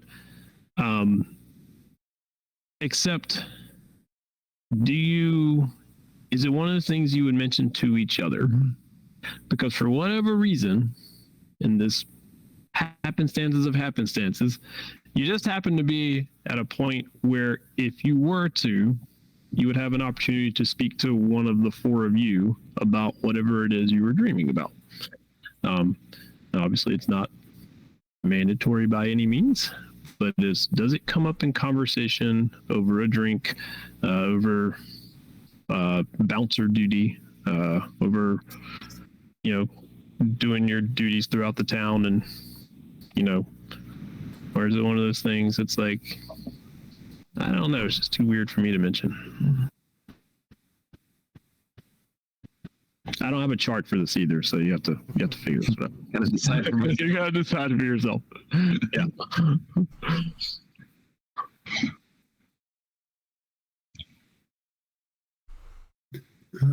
I feel like Stavid would have every intention of talking to the people in his order or whatever, especially his his sensei. Yeah. That's not the term. The day you walked in and you were going to talk about it, you realized it was the day that you had to take a vow of silence the entire day. Right. So you weren't allowed to talk about it. Yeah. So that would have absolutely been his intention. And he definitely has been doing a lot more meditation than the typical amount of just trying to crack it. But I could definitely see him especially later in the month, kind of just yeah, and maybe it's he's just exhausted too, just starting to wear on him, and he might kind of spill it over a drink with Keldrin. Is that what is right? Is that... Keldrin. with children. So he might have spilled that at some point. If that, yeah, because he'd been itching to try and get to the talk to the right people to try and figure it out. But And what do you spill? so I just man, I've been having these awful dreams. I don't know, for a few weeks now. Strange, awful dream, huh? I mean, you ever have that? Like it can't get out. I can't get it out of my head, and it feels like it's not gonna stop. I don't know. You've had the same? Like the dream has been the same? Yeah, like the exact same. Not a single thing changes. And what's the dream about? It's sorry, let me pull that up. It's dark and just gross. I'm walking in complete darkness. Then I'm at the edge of a cliff in a cave, and then I'm plummeting through the air, landing in a pool of like blood with dead, corpse, and and then somebody starts talking, and it's just kind of gibberish. I have no idea what it means, but it just keeps happening. Gibberish, like in a language you don't know? Or? No. I mean, it's a language I know. It's just the words, that meaning I don't understand. Something about, where'd it go? I know it's hidden in one of these tabs. I appreciate that because I won't lose it. Something about necessary, a necessary darkness. What's coming is horrendous.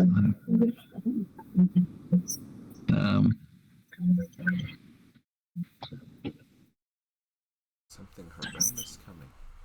Well, that this is horrendous, but it's nothing compared to what's coming. Oh. I can't remember. I mean, it's well, I can say.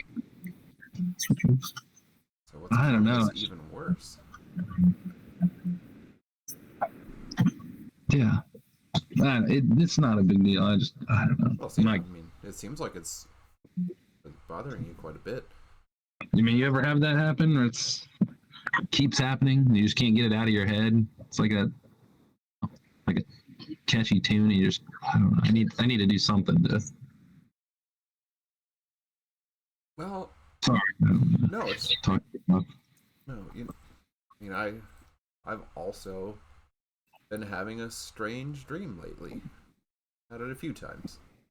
It's not Really? Yeah, it's not like yours though. Find myself on what looks like some kind of ship, of course. Deck of a ship, but it's a weird ship, right? It's not like a normal ship. Instead of a sail, there's this like giant tree just like waving its leaves up there, and then I trip, and then there's a fight, and there's javelins flying everywhere, and there's this noxious yellow gas that I can't get away from, and then there's this like lizard, and it's throwing a tangerine. I know, it's very strange, right? It throws a tangerine, the tangerine explodes, and there's more of that yellow gas everywhere, and then there's like gooey stuff coming out of the gas, and the lizard is like fighting it off, and then we're like sailing through a jungle, and there's there's fog, and there's a battle, and then the lizard dies like right next to me, and it's like blood pouring out its mouth, and then it talks to me, and it tells me to find somebody. Oh yeah, mine said that too. Find her. Find her. What mine... Yeah. Wait, what? Yours said? Wait, who said? Was there a lizard in yours? Not even close. That was. I don't think I could even dream that. I don't think my brain could come up with what you just said. I mean, I can see how you could do that. No, mine just all just really awful, like gross darkness, blood, death, corpses. That, but yeah, find what the hell is going on. Seek.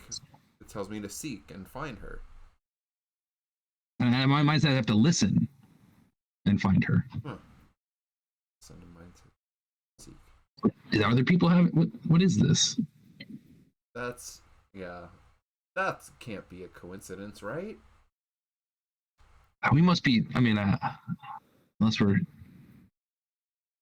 thinking of the same thing. Is that something that happened to us in the past? That I mean, I've never been on a boat. That's for sure. I know you said you would hate that idea. When I went on the boat, you said you would never do that. No, hopefully I will never have to.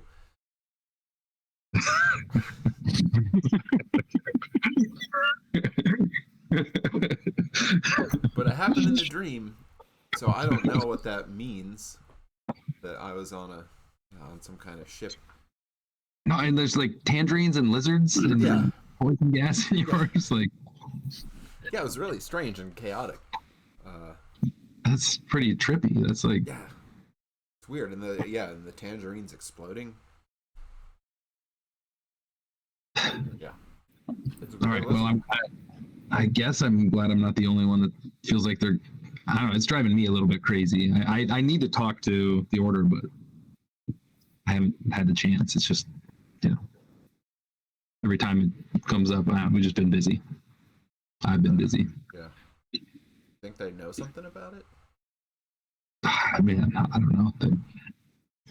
Specifically, no, but the idea of something you can't get out of here. I mean, it's all about training, body and mind, right? It's not just, the two need to be trained together. So that part I'm still not as great at. Yeah, but I mean, it seems, I don't know, there's got to be something going on here that would make that happen, because that's not normal. First of all, I've never had a dream anything like this one. This is the weirdest dream I've ever had, and I usually don't have the same one more than once, but I've had this one 3 times. Yeah, I think it's 4 or 5 for me. And it's exactly the same every time. Exactly the same. Every detail's the same. I've had some nightmares, but it's so vivid. That's the exact same, right? Something's not right with that. I mean, there has to be something. There's got to be some kind of explanation for that. That doesn't just happen. I wonder if anybody else is experiencing that. Try and ask somebody nearby that they get interrupted or something. I can't. Yeah. Doesn't they kind of look at you like maybe you need another drink? And Tried that. Yeah, and Calvin will relate it, find somebody and relate it like a story. Like, have you ever heard this tale of this person? And relate it like a third person story. And have you heard this tale before? You ever heard anything like it? Whoa. Lizards and tangerines and boats with trees as sails and floating through the jungle. And it's a great story. have you ever heard anything like that? Well, no. It's you have an original piece on your hands. Could you even imagine? Could you even imagine dreaming anything like that? I mean, I experienced some pretty weird things before in my dreams, but nothing like lizards and things. Trees and tangerines. Yeah, exploding tangerines. Exploding tangerines. I've never even heard of a land that looks anything like that. No, can't say I have either. That story must come from far away. But you're right, I should write it down. I think I will write it down. What, you just came up with that, all on your own? Yeah, it just sort of, it came to me. Almost like I was just sort of seeing it in my mind. Wow. Another drink for Keldrin. Of course, thank you.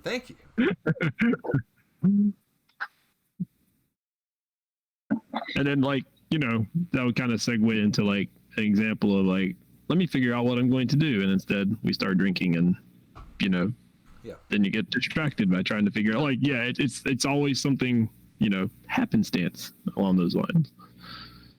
Yeah, but yeah. I mean, generally, talk to you about this, but they're probably asleep already. right? It's the middle of the night. We'll get there. We'll go tomorrow. We'll talk about tomorrow. We don't want to wake anybody up. Yeah. Let's have another drink. Yeah. Do Kater and Olinius Show up? Yeah. Sure. Reveal. Show up. Yeah. Okay. Man, I need a name for this place. I'm going to have to come up with a name for this. Yeah. All adventures start in a tavern. Yep. Kill it. No matter where you are. Yep. Elenius looks bothered when he comes in. Oh, And he looks even more wound up than usual. I'm gonna have to go. I'll catch you. Oh yeah, you gotta you get up. Yeah. Right. I hope you get some good rest. Oh god damn it. I hope so too. I love it. Good job, Drew.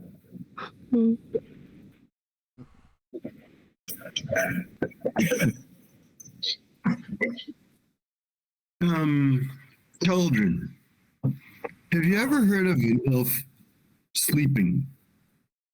An elf sleeping. Like going to sleep like people go to sleep. Yes. I don't think I remember any stories about elves sleeping. No, why? You didn't fall asleep, did you? I have fallen asleep 6 times this month. Oh, I keep meaning to ask people about this, and this is the first time I've managed to say the words. Yeah, I don't. You work too hard, friend. Does work too hard. You're right. He does it all the time. I'm trying to tell him all the time. You work too hard. Sorry. Think about the drink. I don't think. And not only did I fall asleep, but I had a dream. I think that something might be very wrong with you. I don't think you're supposed to be falling asleep. But when you dream, then you have different dreams. I think that's usually how it works. Yeah. But each time I've fallen asleep, I've had the same dream. Not like a similar dream, but the same dream. Exactly the same. Yes. Word for word. If I try to do something different in the dream, then I can't. It's as though I'm on a string. And I bet at some point in this dream, somebody told you to find her, right? No. Oh. They said to look for them, to find them, but do not seek her. Not seek her? Huh. That's interesting. What do you know of this? Oh. Well, we happened to be talking about dreams. Stavid and I were talking about dreams that we've had. Stavid the guard? Yeah. Yeah.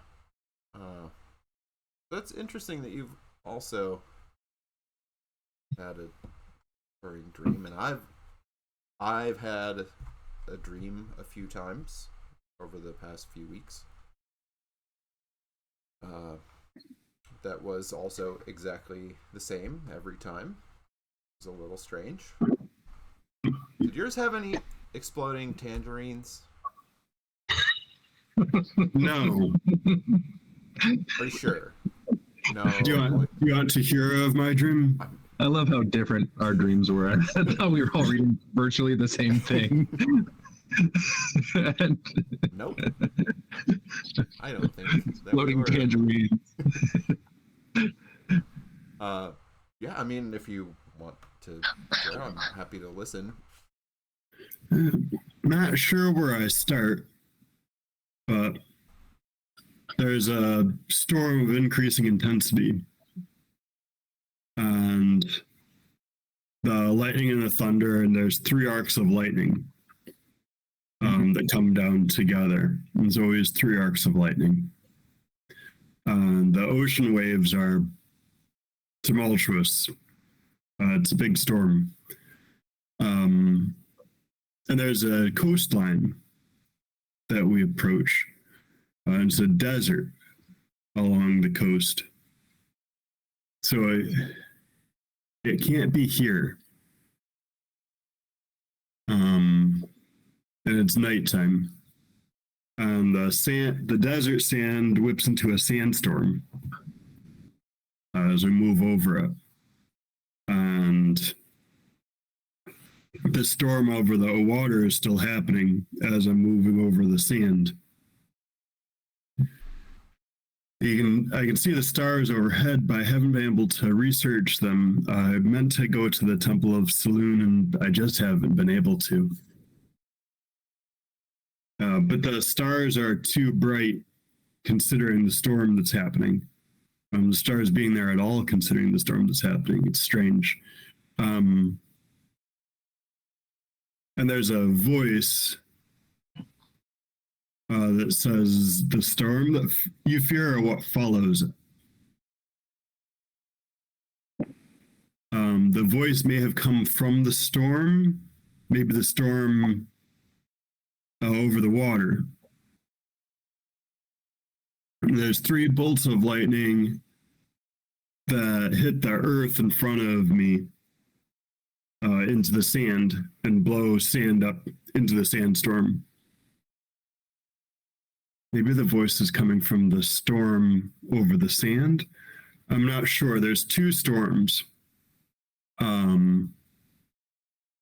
But the voice from one of them says that I must locate the wayward stars. I wonder if those are the stars that are in the sky that shouldn't be there during the storm. Stars. The stars start to fall across the land, and several appear to be bigger, coming toward me. The 3 stars, the voice says, are a herald of things to come, and that we need to find them. I don't know what we means. I thought it was me and the voice. The 3 fiery bolts approaching from the 3 fiery bolts approaching from one of the stars that's approaching me strike the ground in front of me. And there's a robed figure with a hand, but it's not a hand. It's like a collection of bugs, like maggots, holding a staff. That's gross. It says to look for them and find them, but do not seek her.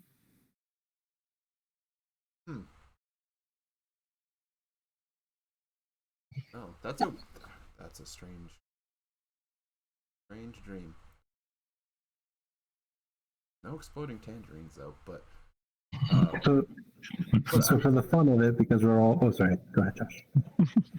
But it sounds like stars falling to Earth.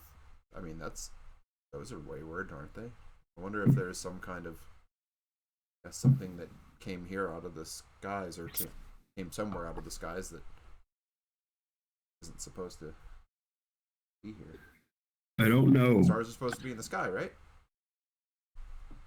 Past the sky, yeah. If they're not, then they're wayward? I don't know. That's why I wanted to talk to somebody from the Temple of Saloon about this. In the Temple of Life, there are many clerics of Saloon. So for it seems like it's great serendipity. I want to go ahead and have Kater have been, whether it was they're drinking or they're, guarding or being a bouncer for the place. In the middle of this, as you're talking, he jumps up onto your table possibly knocking over some drink or chips or whatever. And he looks at the two of you, and he starts motioning as if he's like falling through the air, and he starts whistling this sound like air rushing by, and he looks really excited at first because like wow. And then he points down to the floor, and he jumps down there, and he starts going all around the table, making motions like waves and making the sound of choppy waves. And then he gets to this one spot on the floor, and he starts kind of spinning around and making the sound of rushing water, and he keeps spinning and spinning and spinning. Then he jumps back up on the table and goes back to making that sound of rushing air. And his eyes grow wide, and he makes the sound of something hard smacking hard into water, just like a big rock splashing into water. And then he goes silent for a moment and just starts looking around, motioning like he's floating. Finally, he motions as if he's landed on the table. And now, Johnny, I have to ask you, am I picking up right? Is it kind of like a piratey voice based on that first line? Like, how would you describe this voice that I'm about to use? Because he's heard it, even if it's in his mind, so he still has the voice.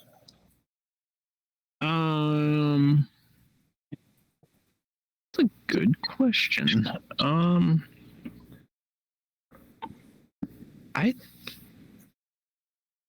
Pirates way right. Hold on. Let me talk to myself for a minute here. Okay.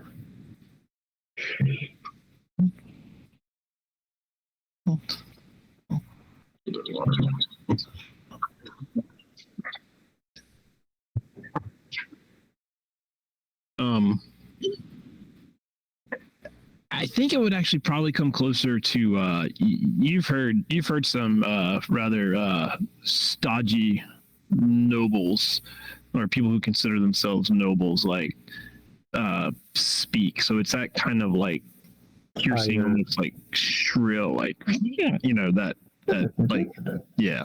Okay. So he starts looking around like he's seeking and can't see, and then pauses, and he says in this haughty voice, "What would you expect at these depths, landlubber?" And he looks around and then shakes his head. "You are all the same. No grasp on that which is irrefutably deemed." Excuse me, let me reread. Because I'm reading it. It's late enough in the day. No, I can't make it bigger. Fine. No grasp on that which is irrefutably deemed cannot be true. And starts to rub his eyes and look around and take a better look at where he is. "These others that have arrived believe that they know what this all means, but they don't have our breadth of experience. It will arrive, and this world is powerless to stop it." And then he points down at the floor again and jumps back where he was spinning, and he spins faster and faster and faster, then jumps back up on the table. "If you find her, this," and he points to the spinning that he was doing, "will be your fate. There's only one way, and it is not through her. Do not seek her, else this world will perish." And he looks at the two of you expectantly. Whoa, buddy. And the crowd goes crazy. The crowd just, they are like clapping and cheering, like, "Oh, damn, here's a drink for a cup there." Like, yeah. Great performance. When did he learn to do that? Oh my God, that was amazing. Yeah, but.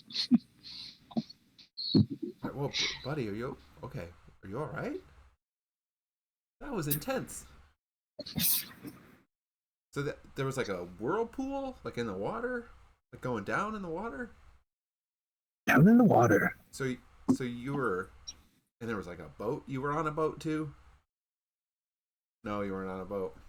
Why was I? No, we're not sailing today. You fell through the air from the stars, just through the air. Maybe from an island. And then you heard a voice. Yeah, you heard that voice. Did you see anyone? No, just the voice coming from somewhere. There's a whirlpool. See, when A big whirlpool. when I heard a voice, I had a weird dream too. We've been talking about dreams. Yeah, Stavid had a weird dream. I had a weird dream. We all, the four of us, are having. Oh, I wouldn't eavesdrop, and it kind of makes a face. Hey, it's all right. We talked to somebody else who doesn't seem like they had any weird dreams, or at least not like our dreams. But see, the voice in my dream came out of a dying lizard man who had been like batting tangerines, exploding tangerines away out of the air into the mist. But here's the weird thing. So both of you, like, your voices told you not to seek her. And mine and Stavid's seem to be the opposite. Mine definitely said seek her. And I think Stavid said find her. His was a little different. Seek her, find. I mean, it's almost the same thing, right? So that's weird. Yeah. But yours sounds a lot more like end of the world kind of stuff. Yes. And that's scary. Yeah. This was disturbing. Especially getting like plunged into a whirlpool. No thanks. Not my cup of tea. Not mine either. Huh. Have you had this dream many times, like a bunch of times? He holds up 7 of his 8 fingers. 7 times. And it was exactly the same every time, right? Yeah. Huh. Yeah, stop it.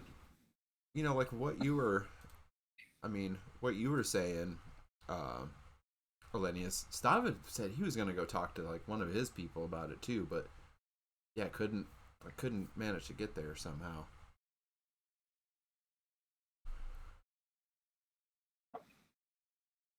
I mean, I was thinking when I was talking to Stavid, I was thinking there's got to be something weird going on here in Cloudforth for like us to both be having recurring dreams, but now it's even weirder.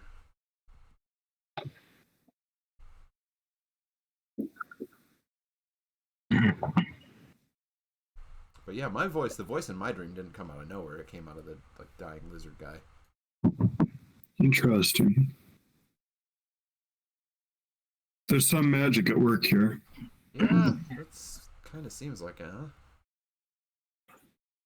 But my dream's not quite the same as I think about it and say it.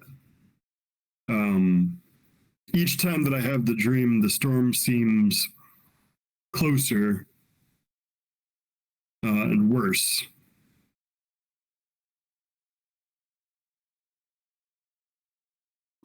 The storm at sea and the storm over land. So yours was a sea and a desert, and Kater, yours was just water everywhere, just water. Mine was like a jungle, yeah, like sailing through a jungle, like murky water, not like out at sea. Like a swamp? I mean, not swampy, really, just sort of like murky green.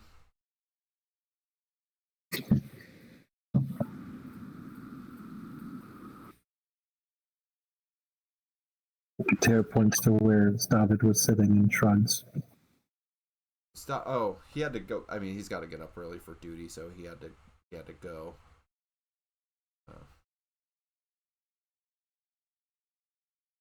From what land do you hail? Me? I mean, I'm from Cloudforth. He points back at where Stavid was sitting. Oh, where's Stavid from? And then he ends up repeating, well, yours was a sand and a thing, and mine was a jungle. You repeat your exact words, and then he points to Stavid. Yeah. Well, I mean, I'm from Cloudforth. I've been in Cloudforth my whole life. What was his dream? In a jungle. But I don't know. What was? I don't know where. What was David's dream? So he said it was just all darkness, pretty much. Like he was just sort of wandering around in the dark. I might have mentioned a clave or a cliff or something like that. Oh yeah.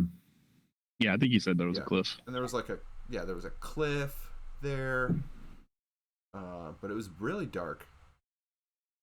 And and then he had the voice talking to him, and I don't know. He was really kind of weirded out about it, and said he tried to meditate on it, but couldn't really figure out what it meant.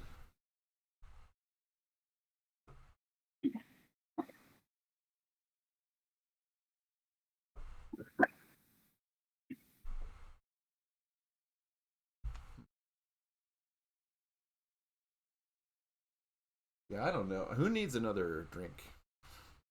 By the way. I do not. The tavern is Table, sit down and the tavern is still blown away by Kater, so like they've actually brought drinks to your table. Yeah, I mean they're just like I mean, that was awesome. That's good. So after this conversation and these thoughts, and like you're like, okay, you know what? Tomorrow I'm gonna do something about this. It just so happens that like tomorrow y'all got called to some kind of Yetin duty. And either you knew about it and you just forgot it was tomorrow because you've been kind of distracted, or all of a sudden, midnight, somebody shows up at your door with a note and says, "Hey, report to the stupa tomorrow morning," and it's just like one of those things, like, so like, it's one of those things like, okay, well, you know what? All right, I'll go to work tomorrow, and when that's over with, like, I'm gonna figure it out. So We'll have Yatin duty at the same place. So I think for simplicity's sake, it doesn't really matter. You guys all seem to know each other. Yeah. So like, yeah, you're all actually, hang on 1 second, because that might be wrong. Let me do 2 quick things.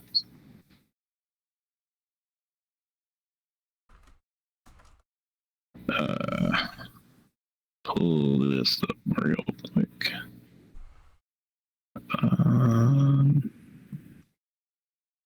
Yeah, so they so happens, again, another one of these coincidences. They tell you to report to the, make sure I use the right terminology here. The stupa that's in, let's go with the Berg. Which Berg do I want to choose? Let's go Neverfall, because why not? So it's like, you'll have either a Yetin duty or either a guard duty or just a relief duty of some kind, like in Neverfall. And so you're like, okay, I'm gonna go do my thing. I know a couple of you are like, of course I will do my civic duty, and a couple of others are like, we'll see about that.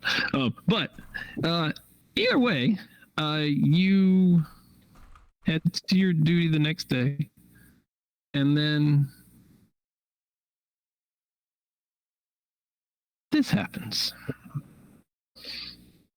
So, and this is a thing that happens to everybody. And it's the last thing that happens. Forever. whole new character. Yep. Session 0 is that's it. Yeah. So I figured that for the interest of our viewers, I'll just read this as y'all read it, because it is all the same for everybody for this one. And Josh, did you get my message? Did you understand my message? Yeah, and I sent you one back. And I didn't. Clearly, I read it. Yeah, Because that's the only thing. It's like, would I have to do that or? Yes. Okay, that's what I thought. So That's the way. That's the way it worked. Yeah, so I would travel there and then be like, hey. Right. Yeah. You duck out of duty every single time? No, I mean, I don't know about every single time, but if you're at Yetton, you don't see Keldrin there. He is not in the stupa with you guys. He's probably just outside. He probably He's probably got guard duty. Yeah. But yeah, so so it reads that you've gotten used to this routine. This is sort of like also kind of getting you an idea of like the routine and how often you do it. It says you've gotten used to the routine. You're thrice weekly civic duty, and today you have Yetton relief, which means fatigue followed by long periods of boredom, as most Assalians on reserve do. After you've completed your Yetton link, you settle in for a bit of recovery. I haven't really talked about that. It is a little bit draining to do this. I mean, it's not like it's like draining, like you've been at work all day, so you're a little tired after you've been at work all day. So it's but settle in for a little bit of recovery in whatever way you fancy. Yet you find yourself drifting to a slumber, and then startlingly a dream. And so there's the dream. The sun shines brightly into your domicile, your eyes adjusting to a clear day without a cloud in the sky. You glance down at a large wash basin full of water. Then the room darkens as if the day was passing into evening. Yet gazing back at the sun, you realize it's not evening, but an eclipse. But that's not the moon passing in front of the sun. It's a great sinuous black mass, no definable shape, flowing and expanding to completely obscure the sun, turning the day into night in a matter of moments. The wash basin that you have distractedly placed your hands on shakes in your grip, and looking back down, you see the water sloshing and spinning like an angry miniature whirlpool. You take a reflexive step back, an instant before the water rises and forms into a twisting eel, a fanged mouth flanked by writhing tentacles snapping spray into your eyes. It lunges at you. You stand in the heart of Cloudforth, staring at Hawkspire, its 50-foot vault overarching the marble tower, still a marvel even after all these years. But you know that is not the reason you are wide-eyed. Not this time. The eel still fresh in your mind. The eclipse still blankets the sun above, yet there is enough illumination in the city that you suddenly realize you are not alone here. Hundreds of Assalians, some you recognize and know well, others you can only presume are Cloudforths, all watching the spreading darkness overhead. Their eyes are transfixed, no movement, not even blinking, everyone staring up, except 3 others. You recognize them, at least enough to know you've been seeing them about the city, and we established you know them a little more. And they seem to have the same expression as yourself. Without warning, the 4 of you begin to speak at the same time. Stavidim, the human soldier searching for enlightenment. Do you want to read your part? Do you all want to read your part in your voices? It would sound cooler. Yeah. Cool. That is not the darkness I have seen. It is different and less destructive, but neither is good. Kater, sounding for all the world like he's talking underwater, yet as clear as a kinku could ever be. Whose voice is this? An underwater voice. Okay, okay. There's a different darkness in the deeps. I'm sure of it because of the great whirlpool. Linnaeus Maxwell, the diligent elven cleric who makes the rounds. Where are the bolts of lightning, and where are the stars? Keldrin Silverwind, perhaps as flustered as the sociably half-elf ever is. We must help them. They can help us. The 4 of you all stop at the same time, surprise evident that you revealed something so peculiarly introspective. Although maybe not so surprising anymore. It appears you all want to say more, but suddenly Hawkspire's vault begins to crumble, the tower starting to topple over into the dark city below. None of the gathered Assalians react except one. Wait, she's not an Assalian, but she grabs hold of your stunned face, not gently, but expectantly. You do not have to allow this darkness to spread, none of it, but you must seek and find me in it. The tower crumbles, large chunks of marble crashing into your home city. Curiously, no screams from those caught in its ruin. The darkness continues its spread, and the woman's hands remain tight on your face. Wake up, you sloth. We are on relief. You're awake. Your eyes languidly open. One of your reserve colleagues standing over you, their hands held firmly against your cheeks. They slowly release you, albeit with a mystified countenance. Are you unwell? You know what that means. The blankness, of course. But you're too numbed by your dream to respond in any way to confirm or deny their suspicions. How long was I out? You're about to ask that question of your mistrustful colleague when suddenly an alarm bell sounds, rattling the late afternoon tranquility. The 4 doleful chimes can only mean one thing. The Forbidden Tower is under attack. And we'll see you in 2 weeks. See, this is why the first session last time lasted like 36 uninterrupted hours. Yep. Right. All right. Amazing. Well, if you were hanging out with us, thanks for watching. As Johnny said, we'll be back in 2 weeks to, I guess, find out why the tower is under attack and why all these terrible dreams are happening. So, welcome to our third Vorla campaign, Oblivion, and we'll see you for the real. We're gonna be in it already. The real start of it in 2 weeks. Night, everybody.